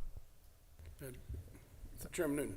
Thank you, and just want to thank you for coming up here all that way from Coffee County and Coffee Regional. Thank you for doing that. Do you think that this bill, if you don't mind, if this bill does succeed in slowing the increases in that excess coverage and premiums and everything else, do you think that'll help you care for patients better in South Georgia? Absolutely. Well, thank you for being here, and thank you to your team. You're welcome. Thank you.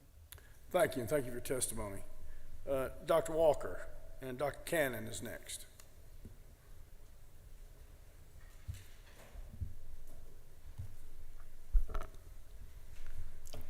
Good evening. Good evening. I am Patrice Walker. I am the Chief Medical Officer for Atrium Health Navicent, where we have our flagship hospital located in Macon, Georgia, but we also have a critical access hospital and a small acute care rural hospital. Not only am I Chief Medical Officer, but I'm also an OBGYN, and certainly in that specialty, we have been getting sued long before it was the sexy thing for everyone else. So my perspective comes from both hats. At the end of the day, the current medical legal climate in Georgia is causing physicians to change their practice patterns, and I see that every single day in my facility.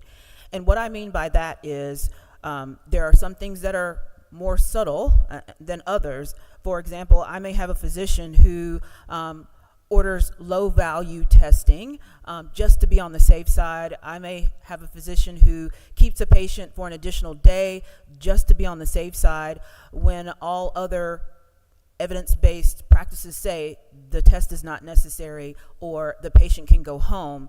Yet we have physicians who feel the pressure of needing to do these additional things based off of their risk aversiveness. And those are just a couple of examples of what we see every day. And ultimately, these things are affecting access to care for patients, because if we're keeping patients longer for a test or a study, then that means right now one of the patients in our emergency room is waiting for a bed that I don't have to give them because there's a patient already in that bed. And so, in essence, when there is a decrease in access, people present with advanced disease or advanced disease states for things that really are preventable and could be, treated earlier. That means for OB patients, they may show up with limited or no prenatal care so that fetal anomalies or complications of pregnancy are missed. And we cannot expect to improve our maternal morbidity or mortality numbers without solving access to care in rural or underserved areas. In addition, our flagship hospital is a teaching hospital. And so my lived experience, as opposed to some of the opposition testimony that you heard today, is certainly that our medical students and our residents are including the malpractice climate in Georgia as part of their rationale for whether they will or will not practice here in the state of Georgia. Is it the only reason? No, it's certainly not. But I think it's on the list, and we really cannot ignore it. And as far as the people in this room, that's one thing that you have control over. You may not have control over the fact that they're also looking for competitive pay because they have a lot of debt. They're looking for lifestyle flexibility. They're looking for the ability to, practice the full scope of medicine. But you can and do have the ability to impact their risk as far as the out-of-pocket cost to them and their employers, like our health system. And so I really want us to make sure we don't get distracted and focus on what you do have the ability to control here. And that is, I fully support this bill, and I think that this bill will help retain physicians to practice here in the state of Georgia. Thank you, Mr. Chairman. Thank you, Dr. Walker, for being here. I think you said, and if you didn't say this, just let me know if you agree, that people sometimes present late for, like, if they delay care, they're going to be more sick, if that's a word, sicker. And do you agree that sometimes people delay care because they don't have insurance? That is one reason, but really my point here is that so access is already an issue, and yes, it may be because they don't have insurance, but also I think it has to do with whether they have insurance or not. Are there physicians in their community that can provide them care? So it's one thing to have insurance, that's something, but if you have to travel a long distance, if you have to miss work, if transportation is a barrier, that insurance is just one piece of what you need. So my point here is that it's more than just having insurance that affects someone's access to care. They need to have access to a physician and a clinic to get that care at. Sure, but that's a big part of it, and we've got a lot of uninsured people in Georgia. Have you been down here advocating for increased coverage, expansion of Medicaid, things like that? Yes, expansion of Medicaid is certainly controversial. I would like for there to be access to, coverage in whatever form. I think that can look a lot of different ways. But again, I would reflect back on having that coverage is one piece. There have to be physicians and providers to utilize that insurance. I'm just trying to think of some of the things that are within our control, and helping people get coverage is one of those. My last question is, was right there in my brain. Let me see if I can get it back in my brain. Oh, yes. So let's go to an example where someone has health insurance. They come for treatment. You've been a doctor, sounds like, for a long time. Insurance doesn't always approve what the doctor and the patient decide is the right care. Is that accurate? That is accurate. And sometimes that's not super predictable, is it? Sometimes. And so under this bill, we're setting up the scenario where a patient is, when we're predicting future care, if they have insurance and it's possible that they use it in the future, that's going to be used to sort of calculate the damage for that future coverage. And that's not really predictable, is it? Whether it's going to be covered in the future, and if it is, at what rate it's going to be covered, and whether that patient would even have the same insurance. Would you agree that that's a lot of hypotheticals? If I follow you, that is a lot of hypotheticals. I want to make sure I understand what you're asking. You ask that one more time. I'm sorry. Sure. Yeah, and it's confusing. Under this framework that we've set up here in this proposed Senate Bill 68, not only is a plaintiff these alleged phantom damages, you and other proponents of the bill are asking that the amount that gets claimed for past medical damages is the amount actually paid, not the amount billed. That also is, under the framework of Senate Bill 68, supposed to apply to future medical expenses. And so this bill would require a plaintiff and their lawyer to talk about, okay, this is what we think the care should be, and this is what the cost will be if the person has insurance. And we can't really know that, can we? We can't know if it's going to be covered. We can't know at what rate it's going to be covered in the future, or even if that person's going to have the same health insurance in the future, right? Those are all hypotheticals. Yes? Correct. Okay, thank you. Thank you, Mr. Chairman. Thank you, Doctor, for coming. I just wanted to clarify a thing. I thought I heard you say that it's the legal environment or lawsuits that is creating a shortage of doctors. Is that what you said, or did I get that wrong? So I think there is a link there. No, it is not the sole reason, but particularly I can speak to OBGYN as a specialty. In our specialty, you can actually divide your practice into obstetric care and gynecologic care. And so you can choose to do both, one, either or. So what generally happens is most people start off practicing both. You're trying to build your practice. You need to get patients in, so you're seeing OB and GYN patients. Over the course of the career, particularly as you get towards the end of your career and their lifestyle is challenging, a lot of physicians choose to stop doing obstetrics, and so they are able to continue just doing GYN. I think the current climate is allowing people to make those decisions, or forcing, I would say, some people to make those decisions sooner rather than later if they can financially, afford that. And your malpractice insurance goes down once you stop obstetrics, because the bulk of the risk, not all, but the bulk of the risk comes from obstetric practice. So if you can decrease your obstetric practice or stop your obstetric practice and still practice your GYN side, you can still, make a profit in most cases and have decreased, malpractice risk. So those are the types of things that influence access to care, because if you have less OB providers, then those same OB patients have to go further out to get that OB care.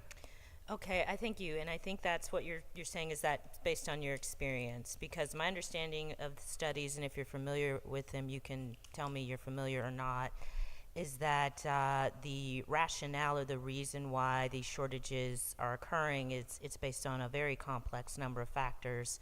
One, to include an aging population and increased demand for health care, increasing older adults require more health care, greater demand for physicians, baby boomer retirement, increased lifespan, physician burnout, healthcare workforce issues, limited training capacity, residency caps as it relates to Medicare and Medicaid, specialization. Many medical doctors choose to specialize, which can exacerbate shortages in other essential areas. Rural areas, many physicians prefer to work in urban areas, leading to shortages in rural areas. We get the point. Cost of medical education, student loan debt. Would you agree that those are the things that the studies have found, which are the rationale or the basis why we are across the nation experiencing doctor shortages? So I'm not familiar with that exact study that you're talking about, nor do I disagree that it is a multifactorial issue. I don't think anyone's claiming this is the sole reason. I think it is a contributing factor, and depending on the perspective or the specialty, it may be a larger contributing factor for some than others. So, those things on your list are real things, but also this, and again, this is my lived experience, and in terms of my lived experience and the size, we're bigger than Coffee, smaller than Piedmont, but it's, we're there. And so we train over 120 residents and fellows every year. So I don't have that study, but I have what I do every single day that proves those numbers out. Thank you. And I appreciate your experience and value it very much.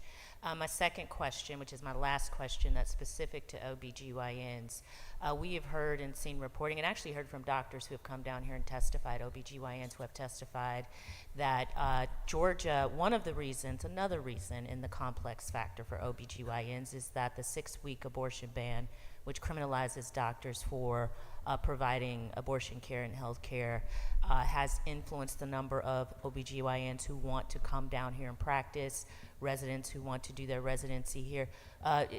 Would you agree that with some OBGYNs and in that profession, places that are hostile to or who have these sort of criminalization of practicing medicine statutes also contribute to a shortage of doctors?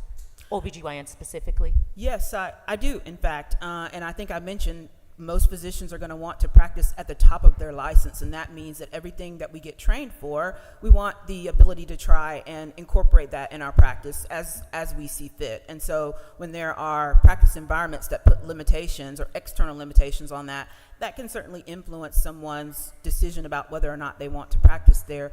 In addition to that, though, I would also add that there are, if you do choose to practice in, an environment like we have currently here in Georgia, that doesn't stop the patients from coming in, and so having the additional risk of a patient who has, maybe attempted an illegal abortion, or who falls into that,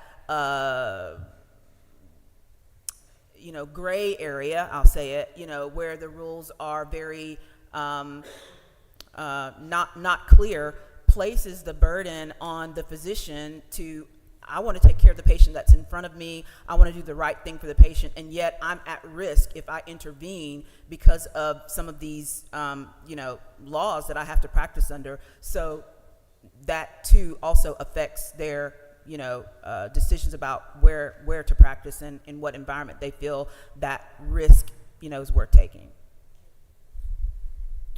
What part?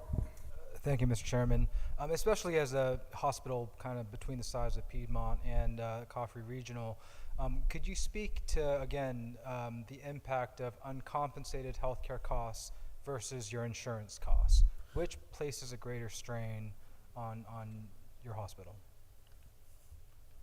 If you have that information with you. I don't know that I could say which places a greater strain on the hospital. In terms of our uncompensated care, I can tell you that for our system, we have about $248.3 million per year in uncompensated care and other community benefits. There's an other bucket, but and that breaks down to about $680,000 per day. And so what I don't have on hand is that number compared to our, the other. Your insurance costs. The insurance costs. So I can't tell you the balance of that between the two, but certainly it is impacted. And again, thank you for your testimony. I've also been trying to get a better understanding of Section 7. I know there's a lot of legalese in here, but if Section 7 said that Medicare and Medicaid patients could only get catastrophic care or health care in emergency rooms, would you still support this bill, or would you want to see an amendment? I mean, like others, I don't know that I can speak specifically to Section 7. I feel like we all need to go home and study Section 7 a little bit more. Again, like my colleague has said, we want to provide care to everyone, and we will. We're not going to turn patients away. I would go back to the statement that I have already made in terms of someone simply having insurance coverage is not the end-all be-all. What we see is that is, having something is better than nothing, but ultimately there's a what is the quality of that, of that insurance coverage. So to say if all they have is catastrophic insurance, is that good enough? I mean, I think that really undervalues or it really minimizes the totality of it's part of a bigger conversation, I guess is what I'm trying to say. Without a doubt, I think any access to healthcare is better than any, including with respect to emergency room services. But of course, it's also a matter of preventative care and the health outcomes of patients, in which, unfortunately, given having one of the highest uninsured rates in the country, based on decisions that this body has made that we otherwise had control over, something to certainly address more, and again, hopefully we'll have some more information about that Section 7. Thank you. Thank you. Thank you. Doctor, thank you so much for your testimony. We appreciate your time. Thank you very much. Dr. Brett Cannon, and then Brett Johnson is next. So we're finishing up with the two Bretts. All right.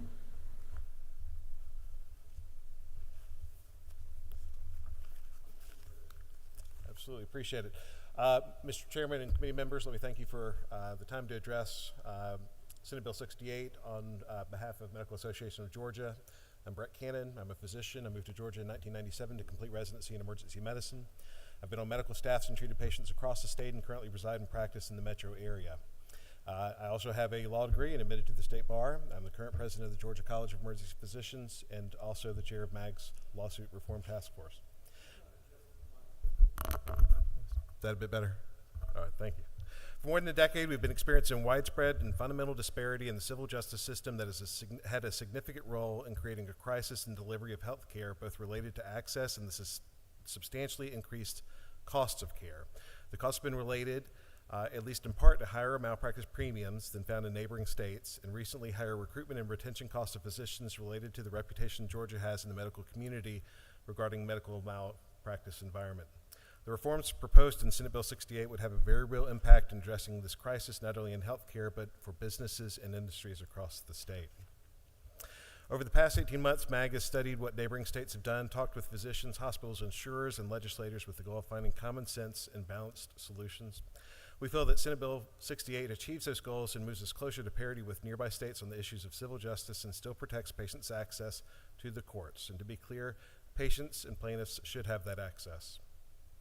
There's a necessary balance, though, between adequately compensating patients in a system that is so punitive and unfair that it discourages physicians from practicing or seeing complex patients or going into high-risk specialties or moving to rural areas with scarce backup or even moving into the field of medicine and making it less attractive for our best and brightest students to pursue.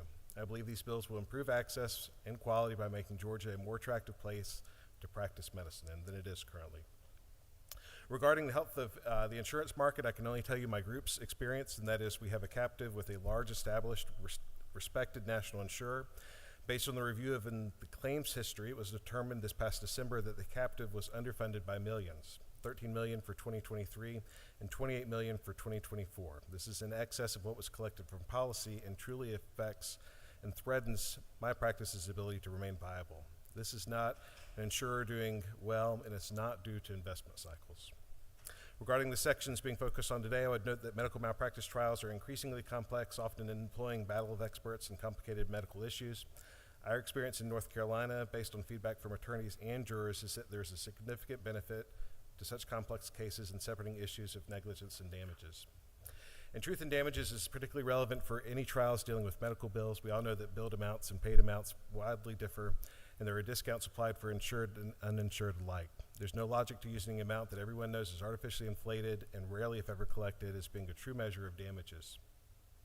I'd also like to touch briefly on anchoring, having witnessed it in trials and seen its effectiveness. It's a powerful, manipulative tool and very difficult for defenses to rebut, as there's a risk in confusing or offending the jury when suggesting low values to counter the high. I'd like to, if I can, 30 seconds just to touch on two anecdotes, and that is, as the previous speaker noted, that for years we've had physicians that I'd interview and they would ask about MRIs and CT access and cardiac caths and nursing staffing. But several years ago that switched, and the questions are not only about Georgia's malpractice environment in general, but specific cases. The SSRI case that was worth $20 million, the tooth that was worth $50, the cast case that was worth $9. And just yesterday, when the appellate court confirmed a $75 million verdict against the radiologist and emergency physician, it wasn't 2 hours until I got a call that was a potential hire that was concerned about that. The second and final point is that as damaging as the trouble retaining and recruiting physicians, it's also the attrition of our more senior, experienced physicians, including doctors like myself, who would love to continue to see patients for at least another 10 years, but who struggle with that decision given the ever-present risks. Dr. A is one such physician, one of my prior partners who took very good care of a patient 6 years ago on a weekend night shift, collected relevant information, examined, performed tests including CT scans, consulted neurology, and admitted her to the ICU. Her total length of care lasted approximately 3 hours.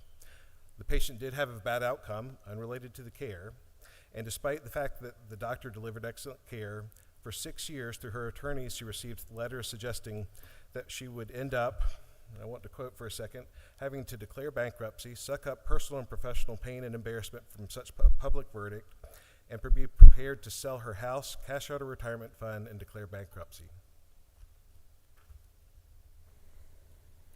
Well, thank you. You have a question.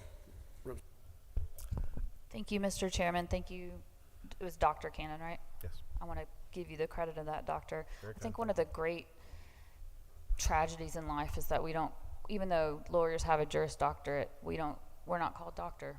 Maybe we can pass a law. But Dr. Cannon, thank you for being here. You were talking about your carrier having this underfunded, not in a good financial situation. Is that MAG? No. Who is it? It's Curie. I'm sorry? Curie. Curie? Curie, C-U-R-I. C-U-R-I. And they're based here in Georgia? They're based in North Carolina. Okay.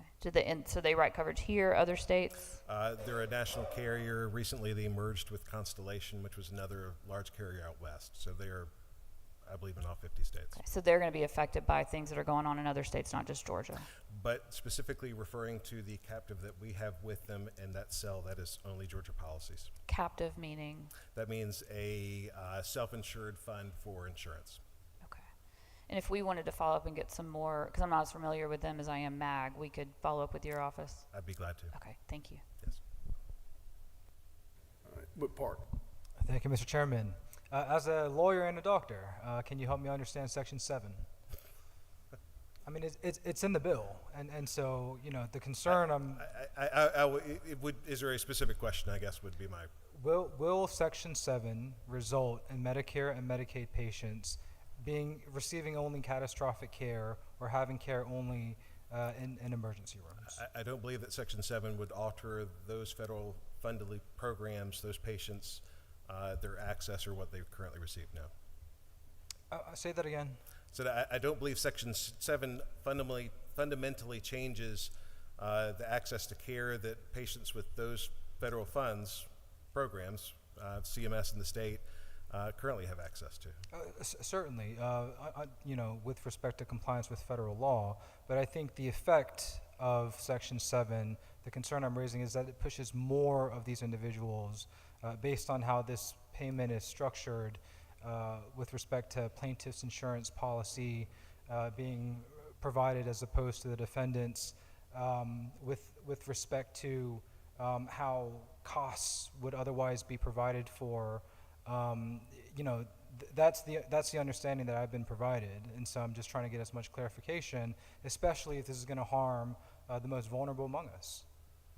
The patients with Medicare and Medicaid have a certain amount of, they have coverage, they have access to physicians that participate in those programs. I don't see how Section 7 changes that. So, you know, throughout this hearing, and I'm not a trial lawyer, but, you know, I've been hearing and learning that there's no causal link between tort reform and lowering insurance rates. But in fact, of course, we've seen in states, Medicaid expansion states versus non-Medicaid expansion states, lower health insurance premiums for citizens in those states that have expanded their Medicaid population, whether through public or private health insurance. Is it not also true that medical malpractice insurance rates are lower in states that have lower uninsured rates than in states like Georgia that has not taken action to cover its uninsured population? I haven't run that raid and I haven't seen that, so I don't know. I would say that my experience and my group's experience, and we practice with partner hospitals in 17 different states, is that states that have passed tort reform, and that's in North Carolina, that's in Florida, that's in Texas, that was in our experience in Georgia back in 2005, those states have lower premiums. Well, I know Georgia's passed many different tort reform type pieces of legislation. I think what we have before us in SB 68 is a whole nother ball game. But to take all that aside, again, you know, if you could provide additional information as to what is the primary driver or one of the larger contributing factors to higher medical malpractice insurance rates, that would be helpful for my own understanding, in which a lot of the studies that I'm reading is that it's the uninsured population in which, you know, defensive medicine is more practiced, where you have larger uninsured folks that you're serving. Things of that nature, as opposed to, again, you know, this tort reform notion, very broad term, in which ultimately a lot of studies are saying there's no causal link. I would just, again, from my personal experience and as an ER physician, patients come to see us 24 hours a day, 7 days a week. I truly don't know what their insurance status is. It's not on the EMR. I guess I could go look it up or ask them, but to me, I'm truly agnostic in terms of what they have for insurance. I'm going to take care of them the same way every time. And so that doesn't factor in terms of the care they receive or the defensive medicine or anything like that. Now, I will also say that, from the Georgia experience that our group has, and as someone who sits on the claim committees and having, the new information again as of December to look at how far behind those captives are, it's the trials, it's the cases, it's the verdicts.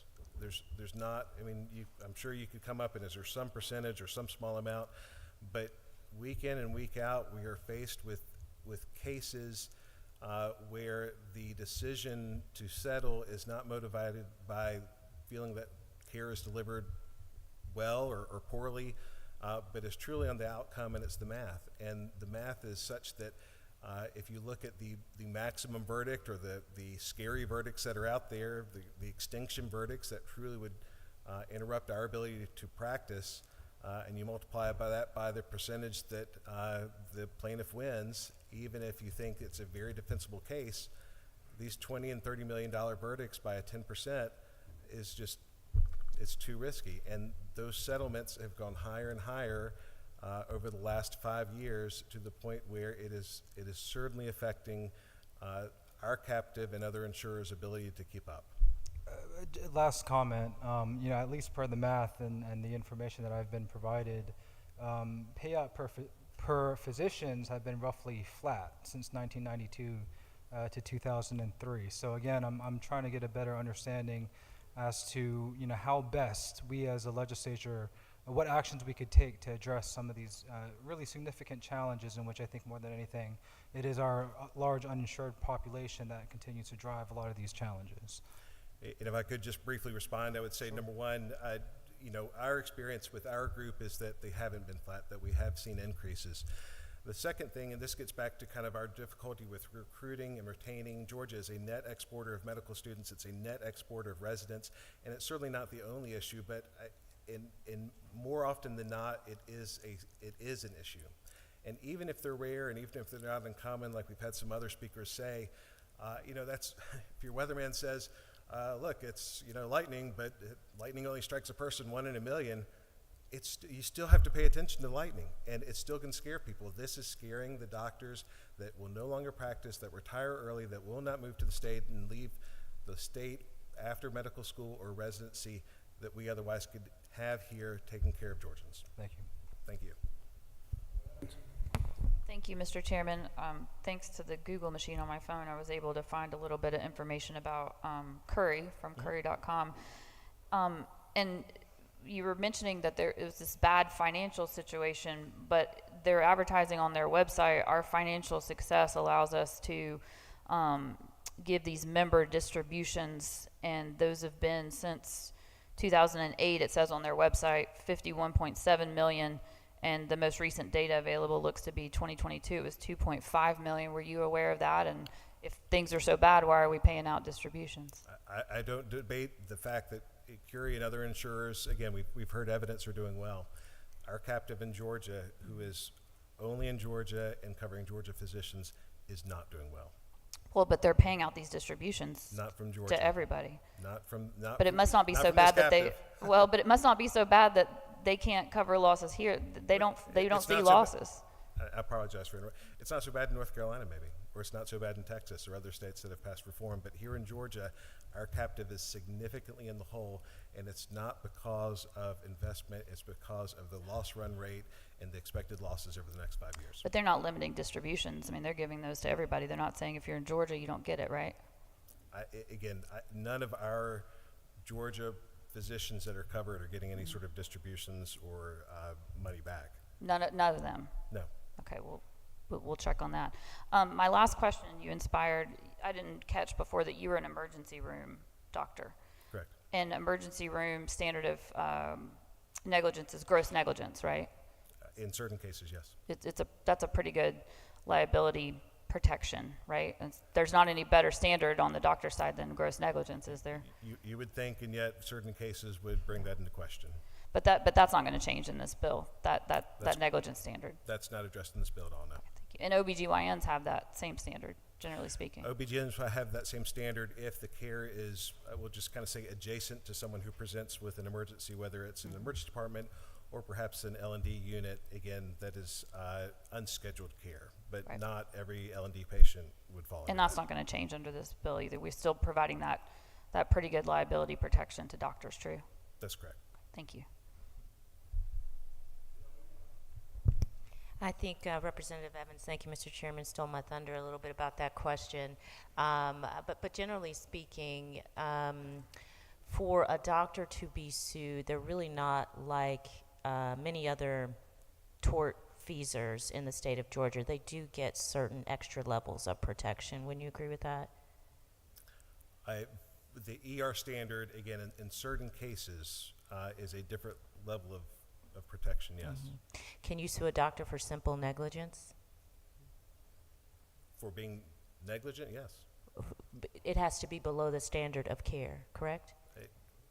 Yes. Right, and in order to sue a doctor, you have to get another doctor to give the opinion that that doctor performed below the standard of care. Is that also correct? And I would say that the numbers in these lawsuits and the verdicts that are being given out have created a situation where plaintiffs' attorneys have a cadre of doctors who will say anything for money. Okay, but I guess the question is, in order for you to even sue a doctor, unlike any other person, Yes, like you have say- an affidavit of merit for the lawsuit. Correct. And so is it just plaintiffs' lawyers who are using experts that are, or is this like is there data to support that plaintiffs' lawyers are using, I guess, experts that are not credible at a higher rate than defense lawyers?